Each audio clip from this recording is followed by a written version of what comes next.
from downtown San Francisco, this is 95.7 The Game. And we're off. Alongside Allen Stiles, it's Devone. Welcome to 7 o'clock. Welcome to live Sports Talk Radio. A lot to get into. Allen, how are you this evening? I'm doing well, Dan. I'm doing well. How about yourself? Well, I'm doing well, but that's all about to change because I got to turn into a very angry man and very angry individual. Not really. But let's get into the Golden State Warriors because not a lot to smile about these days, but let's all remind ourselves that it's very, very early in the campaign, okay? We have not even scratched the surface. We're 11 games in. May I remind everybody it's an 82-game season, which is going to take us through ebbs and valleys and all the way to basically the summer. And it's November. With all that being said, let's just pull back, let's pull back the layers and get right into it. James Wiseman, all right, he's in his third year. And this is where I want to start. Okay, and I've been a James Wiseman guy, but sometimes you got to make changes. Is James Wiseman, and again, we have to see much more of this, could he be a tradable commodity? Would you be, at least right now, entertained, as remote as it might be, right, just dancing in the back of your head, that if I got to move off of one of the kids, James Wiseman might be that guy? Not only would I be okay with it, he's probably the one I'm most okay with moving off of out of the three. I mean, we're not counting Jordan Poole, obviously, but out of Moody, Kuminga, Wiseman. But not right now. All right now. I don't want to speak for you. You're saying right now? Or no, I'm saying not right now. For you. Are you talking about you're ready to move off of him right now? If something came, all right. I was talking to Sterling before the show. I don't think the Pacers would do this, but if it was James Wiseman and a pick for Miles Turner, no, I'm saying yes. But they're not going to say yes. No, they would not say yes to that, no. That's the only problem is that now, if you have guys that aren't playing against the Sacramento Kings, right, that's what you call devaluation of value. Exactly. And the same way you said, well, would you do it now? It's almost as if you have to do it soon because the more they don't play or don't play well, they're losing value. So the chances of getting something back in return that you're actually going to want is going to keep going down the further we go throughout the season because everybody else is seeing it. It's not as if they're frozen in time, right, as these commodities that could have this extremely high ceiling and the season's still going. Everybody's going to be seeing, specifically if the Warriors aren't winning, because that's the whole thing. In a perfect world, they play a little bit better, right? The Warriors get back on track good enough so that a team that isn't in a position right now to really do damage says, all right, I see some promise there. We're getting a couple guys back for one of our guys. Let's do it. That's in a perfect world. In a not-so-perfect world, they can't get on the court. Maybe them not getting on the court. I don't know what's worse, Dan.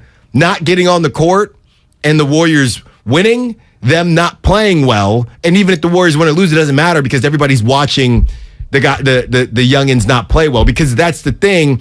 At least if they're not playing on the defending champs. It's not like they're not playing on the Detroit Pistons. And with that being said, let's keep in mind, they weren't playing against Sacramento. And because I want to underline that game, I think that was a contest where Steve Kerr almost had playoff sort of atmosphere. Right. They wanted to win that game. Yes. They could not lose another game after going 0-5 on that road trip. It's Sacramento. We're at home. We're trailing the Kings. We have got to win. Kids, you got to sit. So I don't know if that's indicative of them not playing against the Cavaliers and going forward as far as the rotation is concerned. But getting back to James Wiseman, here is why he might be expendable if this trend continues.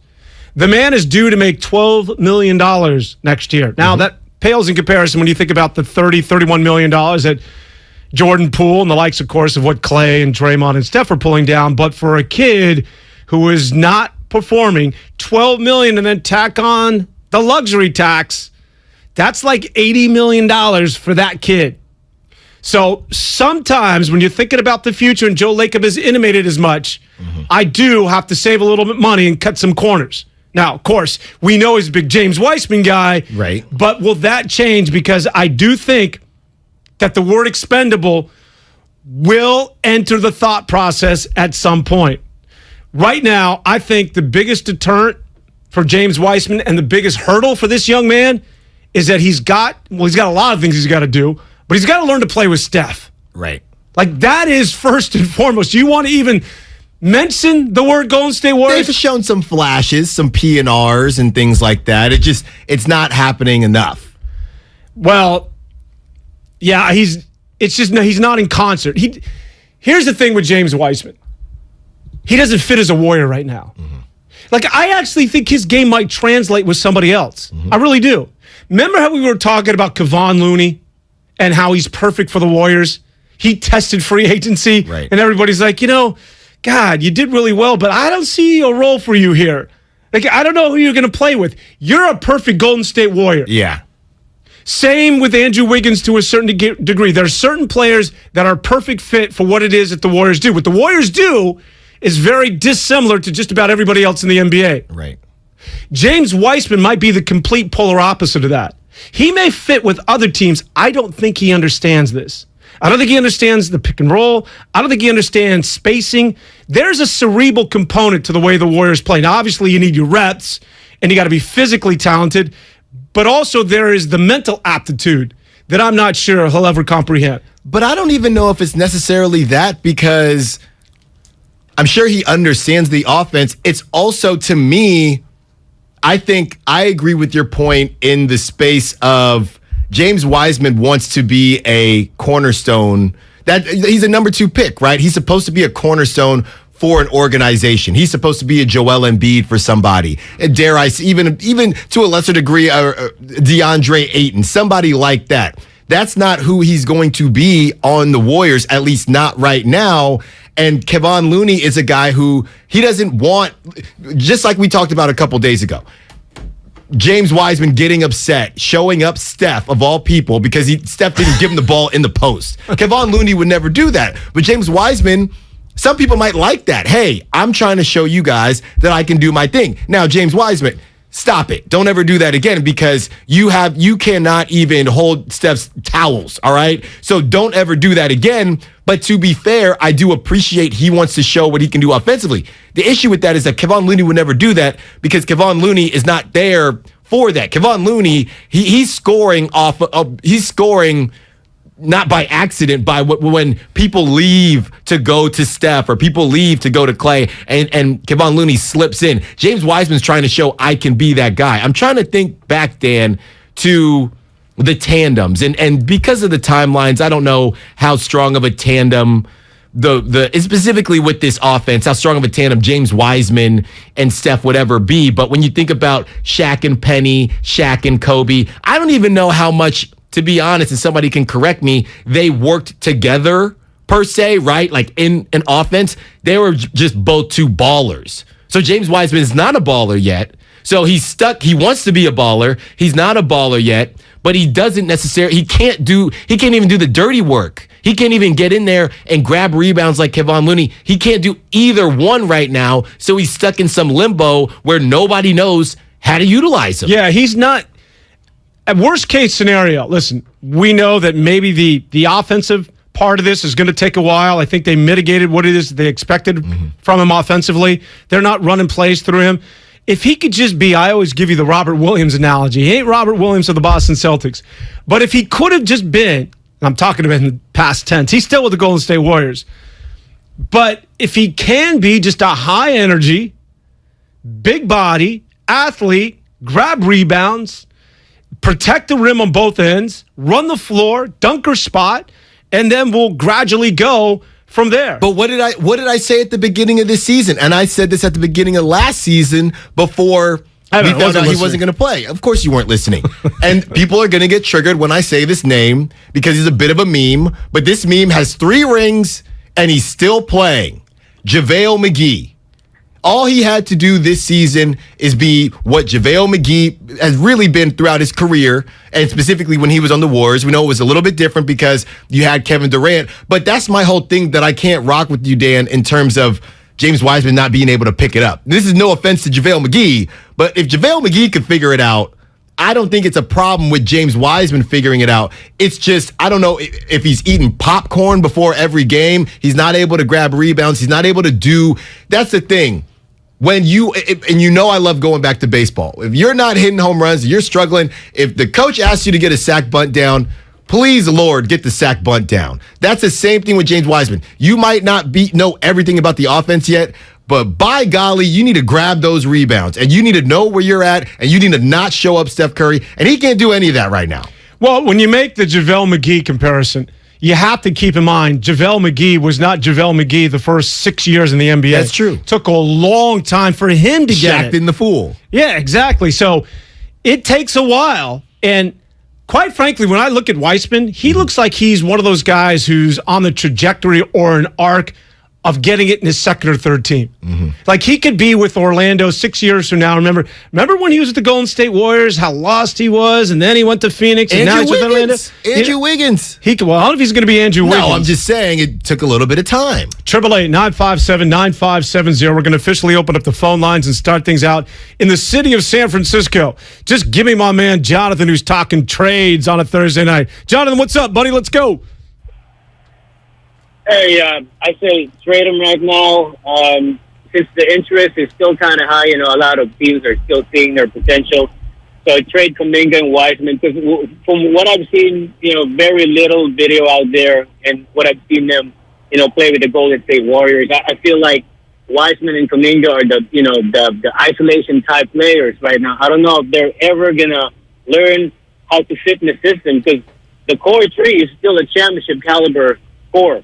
So what they need are glue guys that would do the dirty work, guys that would rebound, guys that would set screens, guys that knows exactly what to do and what their roles are. These two guys they may be potential, they may be super athletic, but man, they don't know what to do. They can't set screens. They don't know how to rebound. They don't know how to box out. I mean, the Warriors can't wait for these guys to learn. So I say, trade him for, a couple of glue guys and maybe one veteran that's really going to help the Warriors. Because look at what Steph's doing right now, man. And even Draymond Green. Draymond Green is playing like an all-star Draymond Green. So let's not, the Warriors, hopefully they don't botch this and wait for them to develop. Because, hey, looks like the learning curve is kind of stiff. And this growing pain is, the proof is in the pudding, man. 0-6.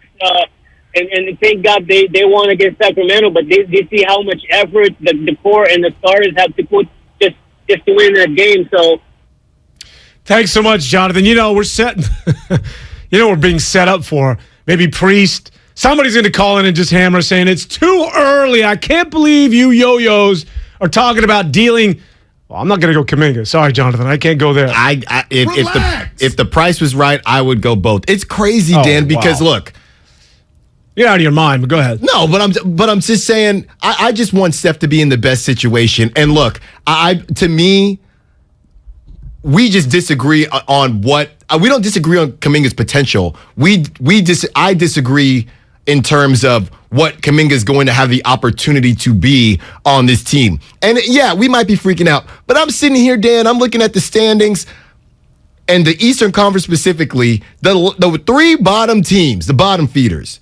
The Pistons 3-9, the Magic 3-9, the Hornets 3-9. All of them only have 3 wins. All of them have a win against the Warriors. It's bad. So when you talk about, the problem is when we think about trades and why Miles Turner keeps coming up, the Pistons are still in, it's the Victor Wembanyama sweepstakes. Pistons are in that sweepstakes. Magic are in that sweepstakes. Hornets, Michael Jordan, love you. I don't know what the heck they're doing. Obviously, LaMelo's out. The Pacers are a team that's 5-6 right now. You got Halliburton, who's still young. You got a couple guys, but Cade Cunningham. He's on the Pistons. What did you say? I said Pacers. I'm sorry. Go ahead. You have Halliburton. You have Buddy Hield. You have Miles Turner. You're stuck, and you're not going to do anything. Keep Halliburton, deal Buddy, deal Miles Turner, and get in the Wembanyama sweepstakes. And here's the other thing. You get you a Kuminga and you get you a Wiseman, even if they're not good this year, they could still be good, and you get in the Wembanyama sweepstakes. It's a win-win if I'm a Pacers fan. You got to slow your roll, young man. Just slow your roll a little bit here. Let's get, and by the way, when you're talking about looking at records right now, it's almost as bad as doing the scheduling during the offseason, because you know who's leading the Western Conference right now? The Jazz. Yeah, all right. Okay, so where are the Magic going to be at the end of the season? Well, where are the Pistons going to be at the end of the season? Let's get out to Jose, hanging out in Mountain View. Jose, hey, man, just beat me to the punch. And what school did you not go to? I did not go to St. Francis, baby. Thank you. Go ahead. Thank you, sir. Hey, it's another Friday night. Well, I like hanging out with you guys, man. Or Thursday night. It's pretty cool. So, anyways, here's the thing with Wiseman and Kuminga. I thought that they'd be a little bit further ahead right now. I thought that the move in not keeping, GP2 and Otto Porter Jr. and those guys was to give these guys a chance to play more, because they showed some glimpse of something last year. And I see it with Moody. I don't really see it sometimes that consistently with Kuminga, but he's got the effort, and I'm waiting for Wiseman, but he's got so much to learn that at this point I don't know if there's that much trade value for these guys. The thing I was thinking was, because he's learning so much just quickly here, hey man, is there a chance to invest a little bit of money to bring Kevin Garnett over here and teach this guy how to have a dog come out all the time? Because I think he needs a little bit of that. And I think he has it. But, Draymond's not the type of guy to teach him that, because he just berates him. But KG, on the other hand, that guy's gonna teach you something. You know what I mean? Thanks, guys. Thanks, Jose. Well, he has one of the best teachers. And this guy, they call him Decky. Mm-hmm. And he's the guy that taught Jokic, right? Footwork and how to play in the pivot. And I don't know if anybody does it right now. In fact, I know that nobody does it better than Jokic when you're talking about big. So he's getting the proper teaching. Right. It's not about the skill set or the teaching. But think about, and I think you made a good point earlier when we talk about fit. And Jokic, as much as we think Steph, and it's true, Steph Curry can play with anyone the way he plays. But when you think about this offense, how would Jokic, yes, completely different player, MVP, we get it. But would Jokic, how would he look in this offense? And is this offense really catered to for a premier big man? I guess is my question. I don't think so. Jokic would learn, and Steph would learn because they're great players. Yes, great players recognize that level great down. players. DeAndre Ayton, he probably wouldn't look great in this offense. See, DeAndre Ayton, and here's the thing, because I hear the comparisons between him and James Wiseman. Wiseman is nowhere near Ayton when Ayton first came into the league. Mm-hmm. Now, Ayton, former number one pick coming out of the University of Arizona, was an athlete, is what you have to remember. And so this idea that having the bad hands and just sort of the physical problems that he's had, catching the ball, foot movement, these sort of things, DeAndre Ayton always had that. Yeah. It was just a matter of him sort of getting acclimated to the NBA game. I don't think that's people use it a lot. It's not an accurate comparison. Let's get out to Tracy hanging out in, drumroll, Tracy. What's up, Trace? Hey, what's up, gentlemen, man? You guys are hitting it, man. I love it. Listen, I'm OG, bro. I'm 60 years old. I'm a general contractor, and I get my youngsters coming in, and I tell them, look, dude, you gotta make your bones, bro. I've been there, done that. You gotta sit there. You gotta dig in the trenches. These youngsters come in and think they can be handed anything just because I'm good. Oh, you're not that good. You gotta learn from the OGs, bro. OGs got something to teach you. It's about ego. Look, check your ego. If you can check your ego, you can be great. Because you know what? That's what Steph did, man. When he came in, all these brothers, man, they came in, they checked their ego at the door. They learned from the OGs. Look where they're at now. Love you guys, man. Peace out. Trace, you're spot on. Mm-hmm. And I do think it's a generational thing that guys come out and they know they're a lottery pick, or they know their draft status. I'm number 2 overall. Let's go. Let me get my bag in 3 years. Let me own the NBA. I can do this, man. This is the way this thing works. We're not understudies anymore. We don't sit here and learn behind guys. But at the end of the day, if you want to play with the Warriors, there is a learning curve, and there is a level of patience, and there is a process with which that you have to understand, unlike, as I mentioned before, any of the other NBA teams when you're talking about playing with one of the greatest to ever do it, if not the greatest, when you're talking about guys shooting the basketball in Steph and Clay and Draymond.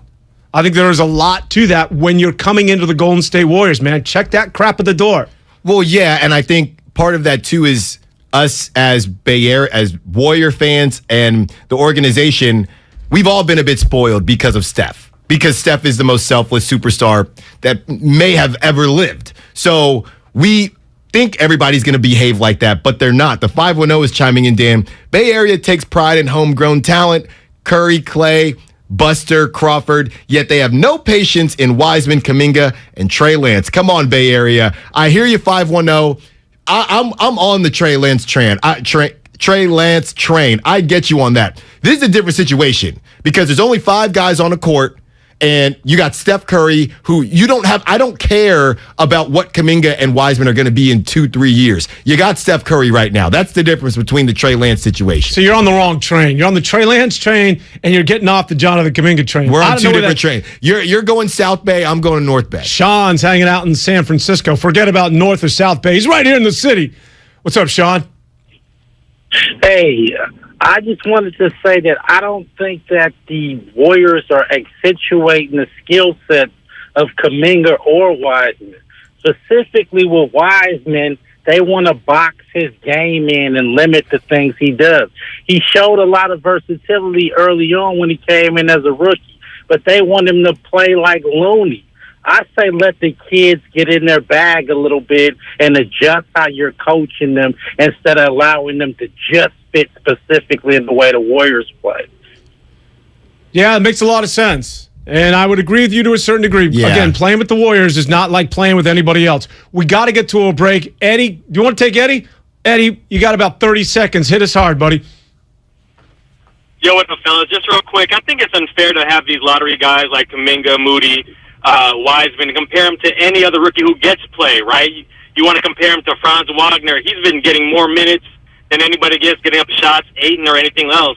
And I think, like the last person said, you can't fit them into the roles. And the guys that we had on the bench, like Porter and GP2, they had roles. They were veterans. They knew that their 10 minutes was going to be their 10 minutes, and they got to shine. The rookies don't know that, or these young guys don't know that. They need to think they got to go in their bag and show off what they can do, and I don't think they have that skill. They need to play, but at the end of the day, I don't think they can develop because the timeline of Steph, Dre, and Clay, they want to win now. That's what I got to say, fellas. Thanks for the time. Good job, Eddie. And bringing back Trey Lance, very similar, right? Very similar. Trey Lance needs to develop. This isn't a team that's looking to win 2 or 3 years from now. We're going to continue the conversation. What do we do? You're excused there, Sterling Bennett at the board, of course. You know my man is just going to go nuts all night long. Alongside Allen Stiles, it is Dan Devone. We're going to continue the conversation. James Wiseman and or Jonathan Kuminga out of town and bring somebody in that's going to be a rotational player that's ready to help right now. Your thoughts on 95.7 The Game as we continue after this. Hi, welcome to the IKEA Holiday Prep event. Here to help you host the season with offers, in-store workshops, and more. Oh, great. I may have invited the whole neighborhood for the holidays. Don't worry, you can do this. To start, IKEA family members save 20% on Venturfent Christmas tree decor and gift wrap. You are my hero. Visit us in-store or at IKEA-USA.com/holiday prep to get ready and save. Offer valid 11/9 to 11/23/22. U.S. only while supplies last. Selection may vary by store and online. Restrictions apply. Are you interested in new career opportunities in the Bay Area and want to make a difference in your community? The San Francisco Sheriff's Office is looking for people considering a job in law enforcement right now. If you're at least 20 years or older with a high school diploma or equivalent, the San Francisco Sheriff's Office wants to hear from you. Enjoy full benefits, flexible schedules, and opportunities for growth and promotion. For employment announcements and more information, visit sfsheriff.com. That's sfsheriff.com to apply today. AT&T Fiber presents a straightforward moment inspired by straightforward pricing. And now we just cube the pancetta as such. So what's on the menu tonight? This carbonara I found online. It's fire. You gonna love it, Mom. I hope you hold on to this AT&T Fiber, son. It's nice. Yeah, you should settle down now that you're a gagillionaire. Oh, I am. I finally found the one internet I've been looking for my whole life. So, no more one-year stands? No, I'm done with all that. With AT&T Fiber, there's no price increase at 12 months. What about equipment fees? Nope. Those were never any good for you. Exactly. But now, everything's completely straightforward. Well, in the spirit of being straightforward, I never liked any of your old ones. Me neither. Blah. Y'all never told me that. But we're being straightforward now, which feels good, yeah? Yeah. Now let's get straightforward about that girl he's been seeing. Straightforward is better. No equipment fees, no data caps, no price increase at 12 months. Live like a gagillionaire with AT&T Fiber. Limited availability in select areas. Visit att.com/hypergig for details. In this market, you'll find Fisher Investments is different than other money managers. Different how? Aren't we all just looking for the hottest stocks? Nope. We use diversified strategies to position our clients' portfolios for their long-term goals. You don't just provide cookie-cutter portfolios? No, we tailor our clients' portfolios to their goals and needs. But you still sell investments that generate high commissions for you, right? No, we don't sell commission-based products. We're a fiduciary, the highest standard of care for a financial advisor. It means we're obligated to act in our client's best interest. So when do you make more money? Only when your clients make more money? Yep, we have one transparent management fee structured, so we do better when our clients do better. Sounds like you really look out for your clients. We do, because our priority is helping them achieve a comfortable retirement.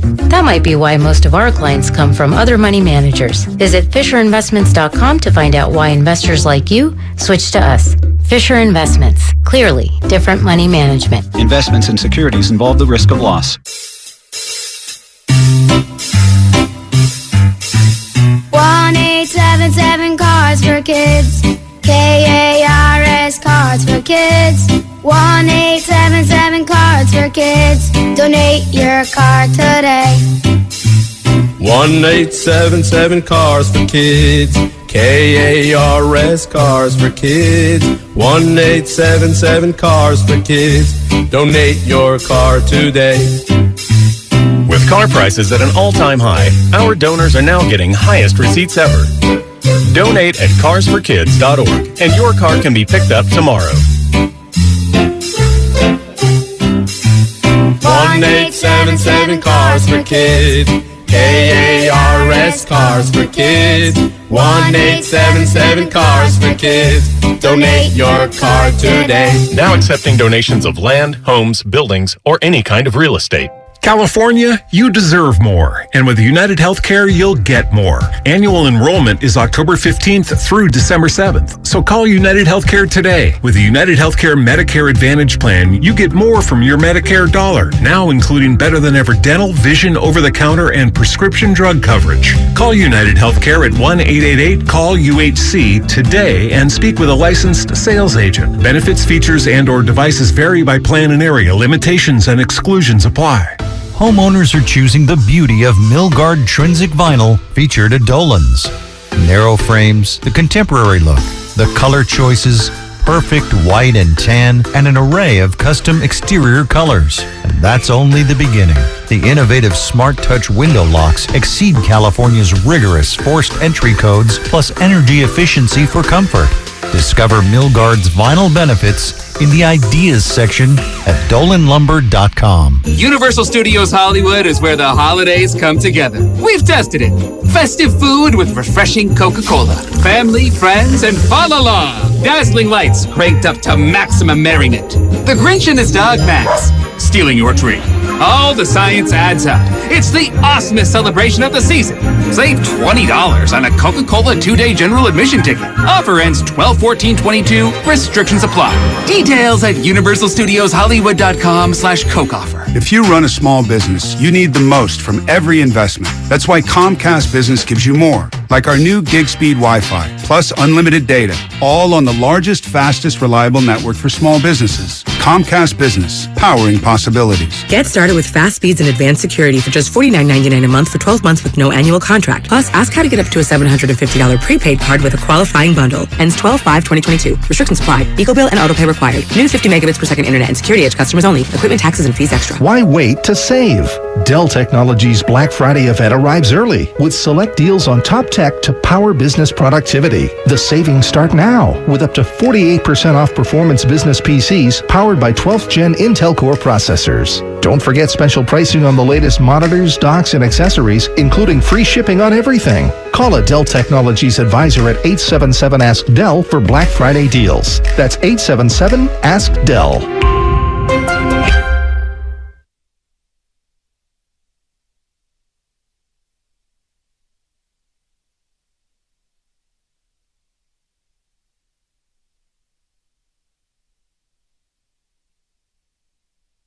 Now back to 95.7 The Game.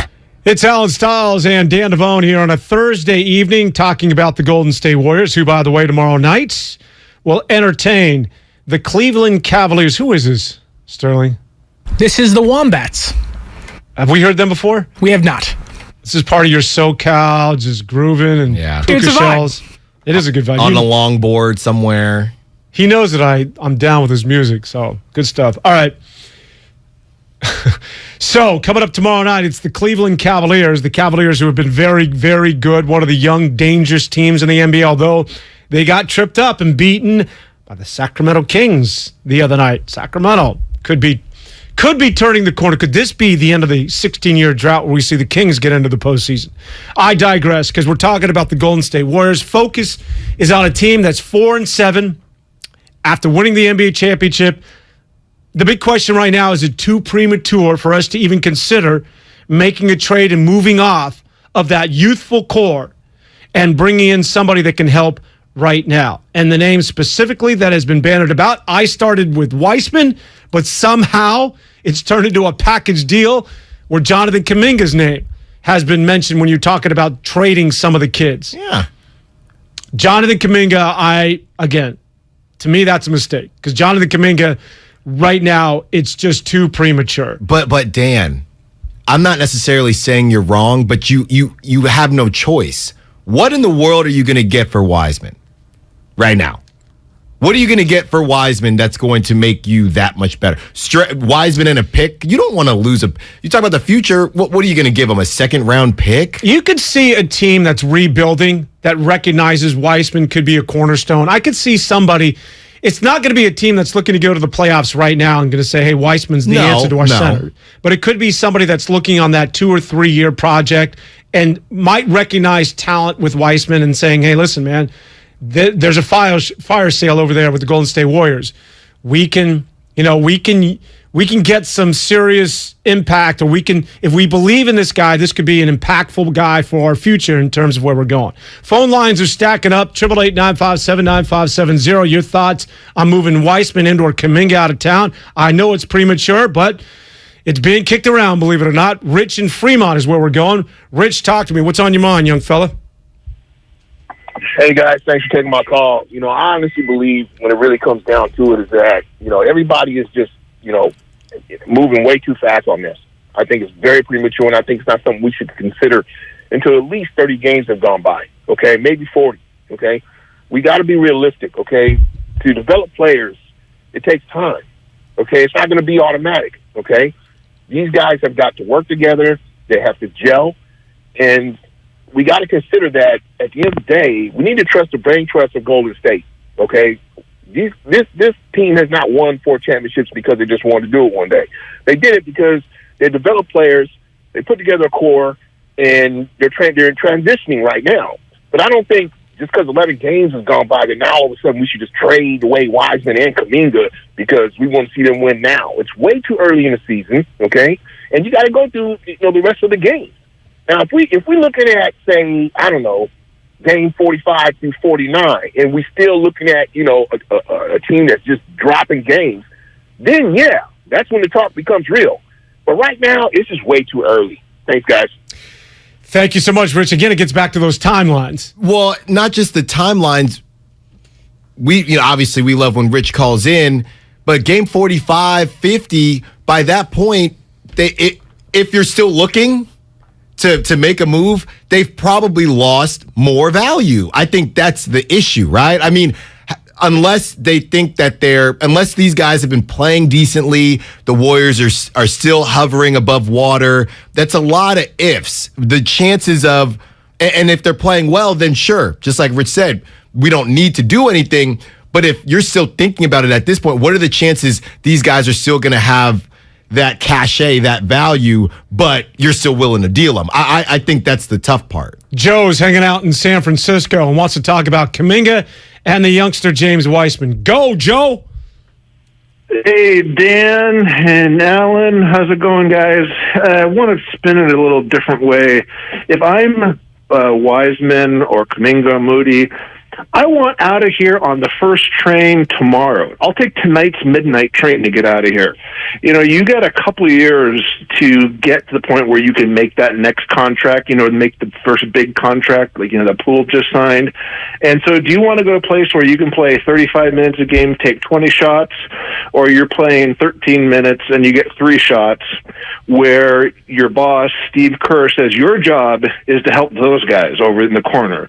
Those guys who make between $30 and $50 million a year, they're world famous, and you have to take a secondary role and not develop the way you could to help those guys. I'm not saying those guys are being jerks or something like that, but at some point, what would you rather do? Would you want to get your first job where you can get a lot of experience and grow and learn skills, or do you want to sit behind the world famous guy that everybody knows and be, just writing copy or something like that? So I'm not saying these guys are sabotaging their development or something like that, but you cannot come to work enthusiastic knowing you're going to have a super teeny tiny role that you have to sublimate your development for these guys. And because last thing, they're supposed to help Clay and Steph. Is Draymond going to help Moody 2 years from now or 3 years from now when they're getting close to that contract? No, they're going to be trying to hold on to their career. They're not going to be helping those guys, get that big contract. So I think there's just a weird dynamic here that people, is not being accepted. And the point is, I would move those guys out as soon as possible if I can get something, because I don't think they even want to be here. Thanks, Joe. Well, I think that if I'm Jonathan Kuminga or James Wiseman, I'm thinking that I'm going, first of all, to the defending world. Well, they weren't defending champs at the time, but I'm going to a team that has Steph Curry and Draymond. I'm excited about that. I'm excited to be part of that culture because, again, getting back to one of the previous callers, the thought process with a lot of, especially these lottery picks, is that I'm going to get on the floor. Right. And I'm going to show what I can do. And I'm going to show that I can play with Steph, and I'm going to be part of this core. But now that it's going south, there might be some level of credence to what it is that he's talking about. Because it was a great call. It was a great call. Because you start thinking about, as it's a fact, the money does sort of get into the thought process that if you get into year 2 or 3, like that of James Wiseman, and you're not playing and it's not working out, you begin to think about, okay, how am I what's going to give me the best chance to sign that next deal? Is it going to be in a place that's going terribly wrong, or do I want to get out of town where I can show somebody else what it is that I can do? Right. And I think when we look at the organization in the front office and everybody's saying just trust it, let's be very clear here. This is uncharted waters for this front office and the organization. They haven't been in this position before. So that's why I think it's at least realistic to not question, but at least put in your minds, man, what is going on here? Because it's not like they've been in this position. They have these picks from a couple down years where the Warriors, were missing Clay and Steph got hurt and Draymond got hurt. Now they have these picks and you're a bit stuck. You know me, Dan. I love going to my high school sports. Let's think about it like this. I know somebody on the text line said, stop hating on St. Francis, by the way. They graduated, they said 2010, I think they said. So good shout out to St. Francis, because I don't know why you're hating on the private schools. Because I went to St. Ignatius, Lancers. You're no good. You know that. Well, you know what? Who's better than everybody? And everybody knows it? De La Salle. Stop all right? it. It's De La Salle. And I'm going to tell you this much. I had conversation with my parents a lot because, hey, you can go to De La Salle. It's a really good school. If you star at De La Salle, the world is your oyster. But you know what De La Salle is? It's a team of all-stars. And you know what happened to me, Dan? I was really good, but everybody else was really good. And we had conversations. Should you go? I'm not going to name the other schools, but the public schools in the Concord area, should you go to one of those schools where you can play as a freshman, play as a sophomore, and be seen and get recruited earlier? It's the same thing. It's not recruiting. It's this contract that these kids are trying to get. Hey, you can go to a lesser team and show what you can do. Or you can stay on the Warriors, the all-star team, and not play. Johnson's in San Francisco. Johnson, you want to give us a high school? What's going on, man? Oh, thank you, Dan and Allen. Yeah, I agree with what everybody's saying with you guys. These young lottery picks are not really able to work with the starters, because by the time they even learn the system, they might even retire by the time they learn their system. So it almost seems like a waste of time for the young guys, the lottery picks, to learn Curry's system. And by the time they get it, they're gone. I think they should just go, like what everyone says, go to the G League, and they should just keep the bench all veteran with just Lamb, JaMychal Green, Ty Jerome, and Vincenzo, and then Poole. Those are your bench. Those guys can learn and help the starters, not the younglings. They got to go away and learn 2 to 3 years in the G League. What do you guys think about that? Thanks. Yeah, thanks so much for the call, Johnson. I can't agree with you. If you're going to go Ty Jerome, Anthony Lamb, DiVincenzo, who we haven't seen enough of, and JaMychal Green, to me, that's almost as bad as what we're looking at right now. Nah, maybe the first two, and I would say that Kuminga and Moody should be getting playing time over Anthony Lamb and Ty Jerome, even though I know Ty Jerome is the pure point guard. But I hear you on this. Here's another question, Dan, because we're coming down a little bit hard on the young guys. But here's my question. Kuminga goes through this, Kuminga, Moody, and Wiseman for that as well. You go through this past season. These guys are rookies, and Moody, Kuminga, Wiseman's hurt. You win the championship. You didn't play very much, right? Because you're in the playoffs. Then you have a shortened off season. Now you come into this season. You played a little bit, 2 seconds in the summer league. Here's a question, Dan, that everybody's been saying, because I haven't been saying this, but everybody's been saying, I thought they would be further along. When were they supposed to get better? When were they supposed to get better? While they were riding pine during the playoffs, during their very short off season? When were they supposed to get better? That's the problem. I think sometimes there's just a natural graduation from year one to year two. And it's just the shock and awe of playing in the NBA and being a rookie. Mm-hmm. Once that's in the rearview mirror, there oftentimes is sort of this elevation to year two, and you can recognize it, and things begin to slow down. It just becomes a matter of reps. I cannot, for the record, throw Jonathan Kuminga into this package deal with James Wiseman. I know you and I've heard what it is that you've had to say, but James Wiseman, to me at least, will snap out of this. And it's not about James Wiseman doesn't fit. It's not about James Wiseman isn't going to be good. To me, with James Wiseman, it's just a matter of learning to play again with Steph, learning to how to defer, because he has the talent to deal on anybody in the NBA. And again, I think he can go rim to rim.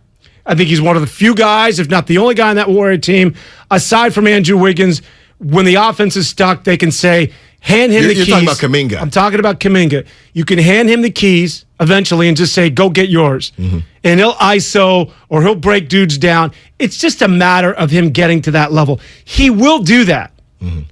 And you just hope he doesn't do it with another team because you were too premature and you pulled the rug on a guy that you knew had talent, and now he's a star in the league. I can clearly envision that.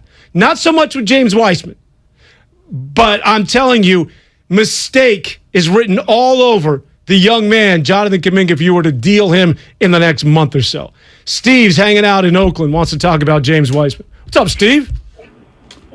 Hey, what's up, man? Just on my way home and listening to you guys' conversation.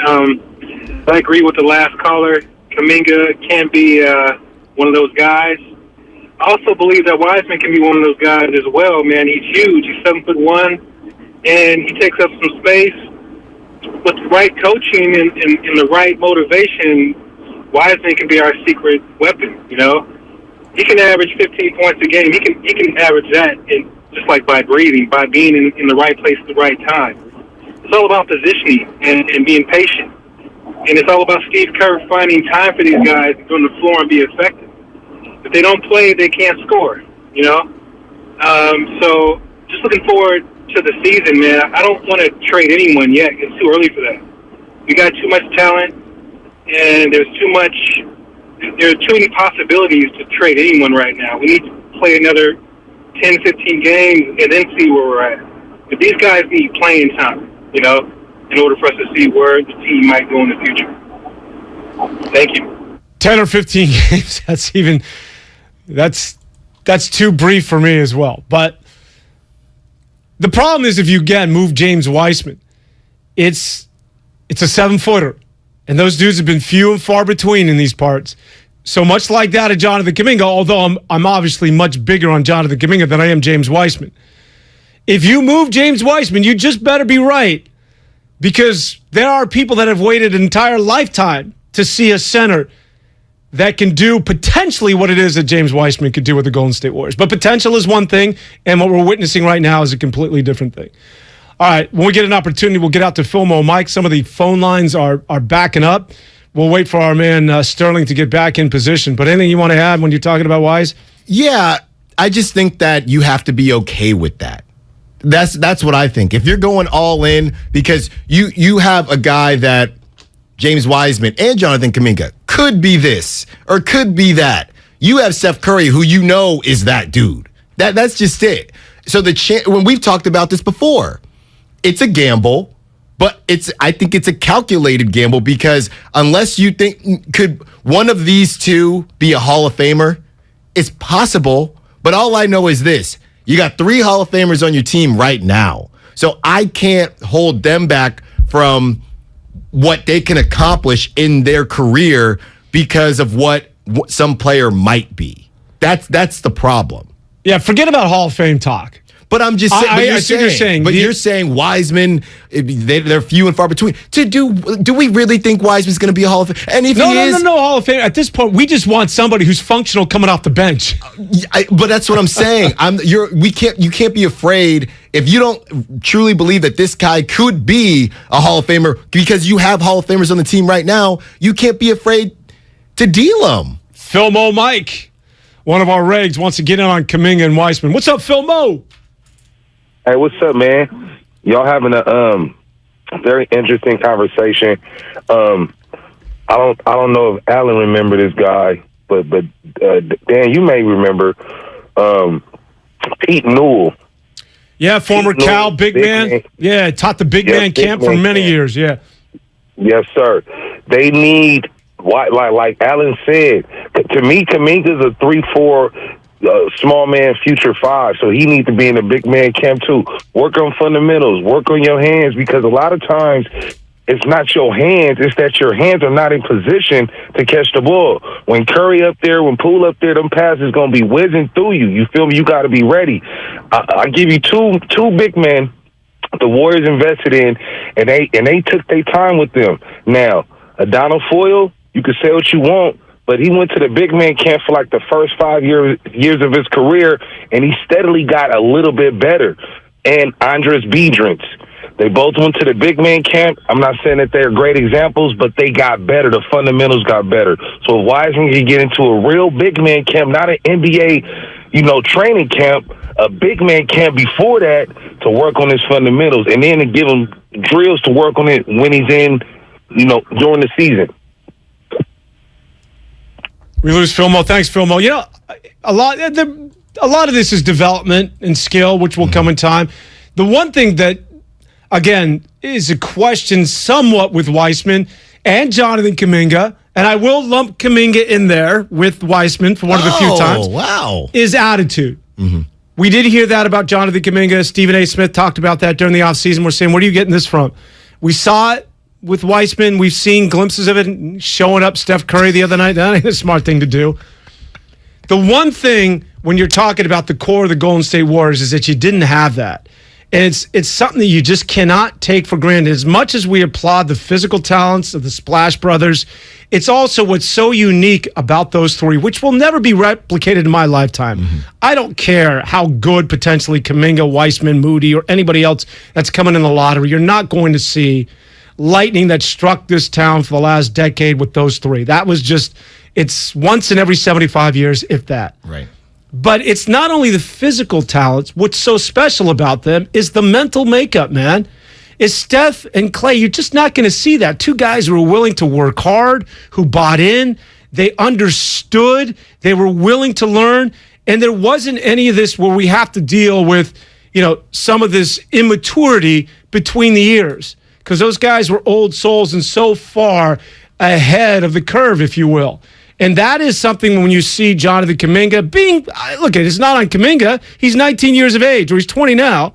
And same thing with Weissman. Like, they're being kids. We understand that. Right. But it goes to my point, and what it underlines is how special Steph, Clay, and even Draymond were going back in the day when they were in a similar situation, that their attitude was always in line right from the get-go. Let's get out to Joe, hanging out in San Jose, wants to talk about Jonathan Kuminga. Go easy on my man, Joe. What's up? Yeah, I want to talk a little bit about both Weissman and Kuminga. First of all, I knew Weissman was a bust, so I didn't really have big expectations of him, so I'm not really disappointed. The one thing about, players who have great potential or players who have potential greats is that they don't take a lot of time to develop. Most of them develop fast. And also, when they are on the big stage, they don't look clueless. Weissman was clueless, and he's taken a lot of time to develop, and I don't think, given the time he's been given, he's going to develop any further. Thanks, Joe. Let's go to are we on the 280? BJ, what are you driving right now, and how fast are you going? Hey, what's up, guys?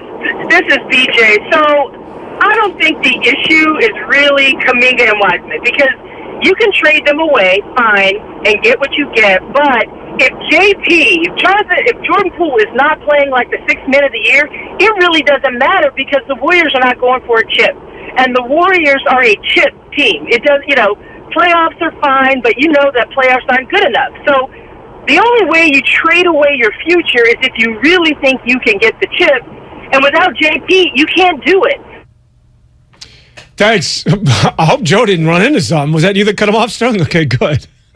Joe cruising on the 280, or JB. BJ, come on. On the 280. Hope you're all right, BJ. Call us back. But yeah, we've obviously struck a nerve here when you're talking about potentially moving off on the kids. I think we might be right down the middle. There are some that are saying get them out of town, and then others are saying, listen, you need to develop these kids, be patient. Bobby is out in Oakland, wants to talk about the Golden State Warriors. What's up, Bobby? Hey, what's going on, fellas? Yeah, man, I go back and forth in this. I mean, I've been totally against trading young guys, but now I'm open to it only if you can get someone of the ilk like a Kevin Durant or some level like that. If you just trade them just to get veterans, all you're doing is just moving bodies back and forth, because I think, I'm looking at, I could be wrong, I think we probably have a good, solid 2-year window. So is it 2 years or beyond that? The thing that scares me about Kuminga is working on the fundamentals, but he could come around and do that. Weissman, yeah, it's going to take 3 years, but can you be patient enough with that? So I go back and forth on this, but I would say if you can get a Kevin Durant, somebody like that, yeah, do it. But if not, just ride the course. Thanks, Bobby. And again, when you talk about, and one of the reasons why I started this conversation with James Weissman, he's due $12 million next year, and with a luxury tax, that's like an $80 million hit. Right. And for a guy that's been as underwhelming as he has been, again, 11 games in, give it some time, or is he under a little bit more of a pressure cooker because of the fact that this dude is going to be making some serious coin next year? All right. We'll continue that conversation. We're going to have to pick that up after our next guest. Joining us is Kylie McDaniel when we come back after the break. We'll talk a little baseball from the band who represents ESPN, the ESPN Baseball Insider. Kylie McDaniel joins myself and Allen Stiles here on 95.7 The Game. Anticipation is building. The holidays are just around the corner, and at the Home Depot, we can't wait. With Black Friday savings all through November, you can count down to Christmas early with a Santa Countdown Inflatable Special Buy, only $69.98. Or anticipate when friends and family come to visit with an entrance full of LED lights that will welcome them and the holidays with open arms. Get the holiday magic started early. The Home Depot, how doers get more done. Hi, I'm Aaron, owner of California Deluxe Windows. Ever notice? When your neighbors get new windows, there is a large black eye of broken stucco, uneven plaster, and even mismatched paint. At California Deluxe Windows, we never leave a ring around the window. Why? Because we are one of the only companies in California who custom crafts every window and door to your home's exact measurements. Almost everyone else on the radio is a distributor. They grab a window from a warehouse, break open your walls, shove it in, and patch things up. At California Deluxe Windows, we take pride in our work. Our installation technique is so precise, we do not break your stucco. Your house could be covered with potato chips, and we wouldn't crack one. Call now, and for a limited time, you get 30% off your entire order and 24 months of interest-free financing. 800-874-3600. 800-874-3600. That's 800-874-3600. California Deluxe Windows. Windows engineered for life. Certain terms and conditions apply. CSLB number 774518. Does your heart long to wander? To encounter colorful creatures from the deep blue sea and amazing animals from the Amazon and beyond? Feed your wild heart. Travel the world right here in San Francisco. Make your reservation to the California Academy of Sciences at calacademy.org. Explore Wanderwoods, our new outdoor playscape, now open. First, we decide where we want to go. Then we need to know the best way to get there. Hi, my name is Adam Barada. I'm the owner of Advantage Gold. We're the highest rated precious metals firm in the country. We teach people how to own physical gold and silver. Now, we've won the Best of TrustLink Award 4 years in a row because we educate our clients on how to buy gold and silver the right way. We don't pay celebrity spokespeople millions of dollars. We'd rather pass that value on to you. Call 800-900-8000 and speak with one of our experts. We'll send you a free gold kit along with my latest #1 national best-selling book, The Great Devaluation. Call 800-900-8000. That's 800-900-8000. Get the best information, the best process, the best service, the best value. Call Advantage Gold at 800-900-8000. Call 800-900-8000. Advantage Gold is not an investment advisor or a tax advisor. Consult with your financial advisor before investing. Everything, our farm, our stand, our pop-up shop, it really all started when we discovered the benefits of local, raw honey for our family. And then we decided to turn it into a business. We were looking for something to help us get up and running. So we got the Chase Business Complete Banking Account. It's more than a bank account. It comes with Quick Accept, which lets us take card payments anytime, anywhere in the U.S. using the Chase mobile app. Plus, we get same-day deposits at no extra cost. For us, it's more than honey. It's about sharing a little sweetness with the world. Get the Chase Business Complete Banking Account with the essentials you need to help get your business going. Learn more at chase.com/business-complete-banking. Chase for business. Make more of what's yours. Quick Accept is not available in U.S. territories. Enrollment required. Usage subject to approval. Same-day deposits available for payments before 8 p.m. Eastern Time, Sunday to Friday. Fees and rates apply for checking and processing. Limitations and restrictions apply. Participants compensated. Merchant services provided by Payment Tech LLC and WePay Inc. Subsidiaries of J.P. Morgan Chase Bank and a member FDIC. The Wendy's $3 breakfast deal is here. Get a bacon or sausage, egg, and Swiss croissant, plus a small seasoned potatoes. That's a better breakfast for just $3 in 3 easy steps. 1, wake up. 2, get out of bed. And 3, head to Wendy's for your $3 breakfast deal. Choose wisely. Choose Wendy's $3 breakfast deal. Limited time only. Participating U.S. Wendy's during breakfast hours. Select or request $3 breakfast deal in order to obtain discount. Not valid for all carte or combo orders. Price and participation may vary in Alaska and Hawaii. You're the one who protects the flock, and that requires an eye for detail. Because when safety and well-being are on the line, it's the details that can save lives. Even when no one else is watching, you see everything. Grainger gets you, and we're here for you, and all the ones who get it done with a wide range of safety products and solutions, plus board-certified safety consultants here to answer your questions. Call, click Grainger.com, or just stop by. Grainger, for the ones who get it done. Chris Cuomo is back with a new show on a new network. Catch Cuomo weeknights on News Nation at 5 and 8 p.m. Pacific. To find News Nation on your television provider, go to newsnationnow.com/join us. If you owe back taxes to the IRS, have unfiled returns, or are worried about an audit, the IRS is hiring 87,000 new agents to address these very issues. That means if you need to get your tax problems resolved, now is the time to get started. I'm tax attorney Robert Goldstein, and my firm specializes in helping individuals and small businesses resolve their tax problems. We work to stop IRS and state seizures. We may be able to settle your tax debt for pennies on the dollar with an offer in compromise. We prepare your past due returns, even if you have no records, and represent you before the IRS and state in an audit. At the law offices of Robert Goldstein, the consultation is always free, and we have offices located throughout the Bay Area. To schedule your free consultation, call 1-888-TAX-EXIT. That's 888-TAXEXIT. 888-TAX-EXIT. And make us your last stop. You're listening to 95.7 The Game, KGMC FM at HD1 San Francisco. Always live on the free Odyssey app.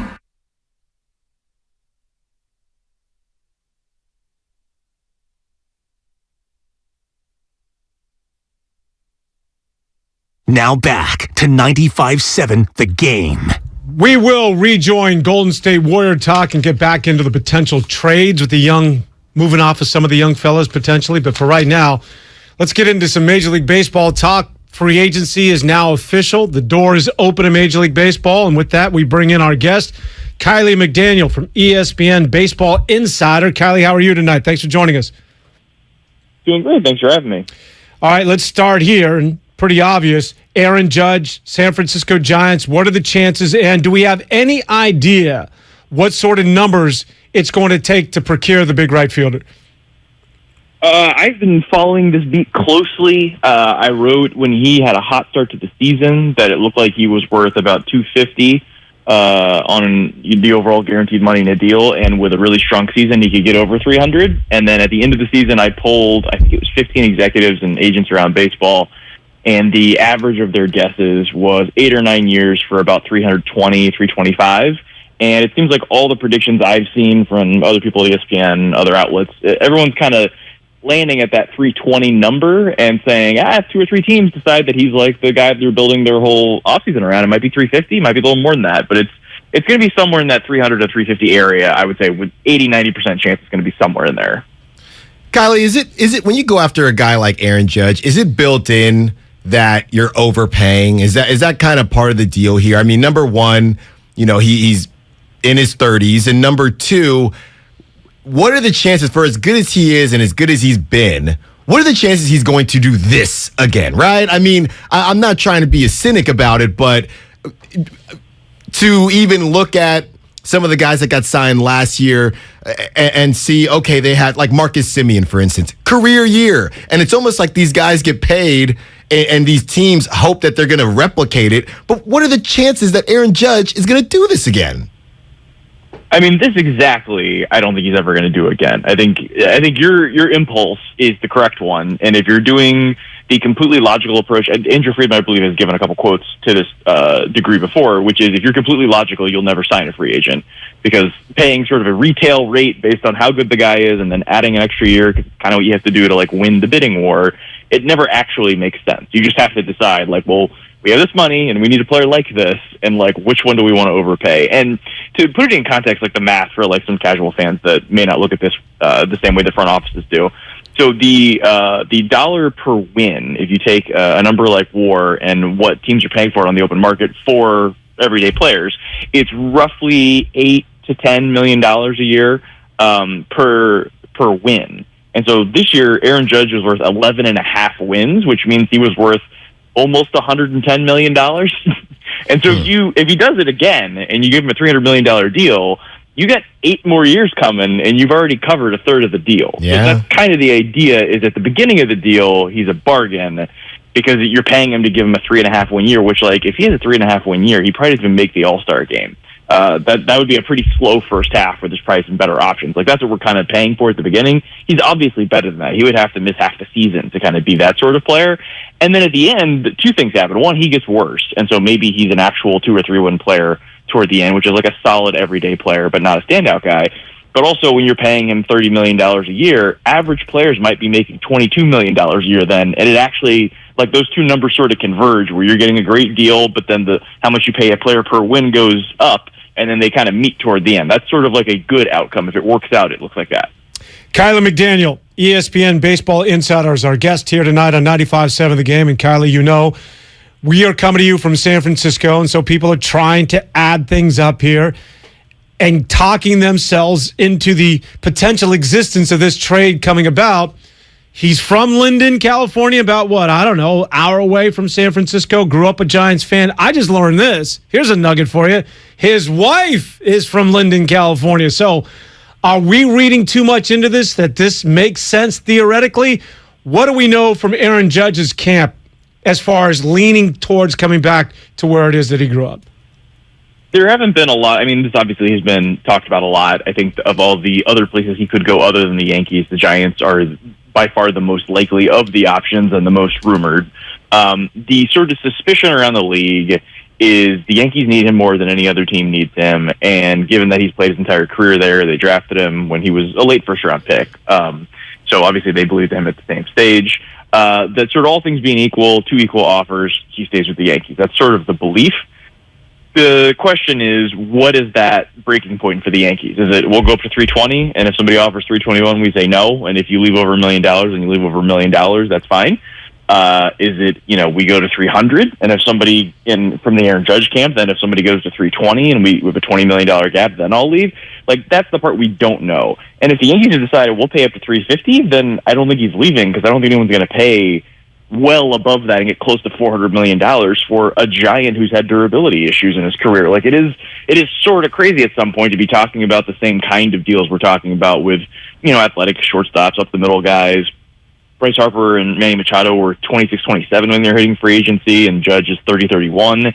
So there is like a real level of risk here, but when we're talking about the Giants, like, they just don't have that core of players that are going to be in the lineup or in the rotation every day for the next 3 or 4 years. I did a whole exercise for ESPN ranking the cores for the next 3 years because San Diego and Atlanta, some of these teams are really putting a team together. And the Giants are in like the bottom third of the league by like a pretty good margin. It's like Logan Webb and like a bunch of pretty good prospects, and like that's kind of it. They just keep turning over the team every year. So they have to get some of these parts that are going to be here for a while, and obviously he would make a lot of sense.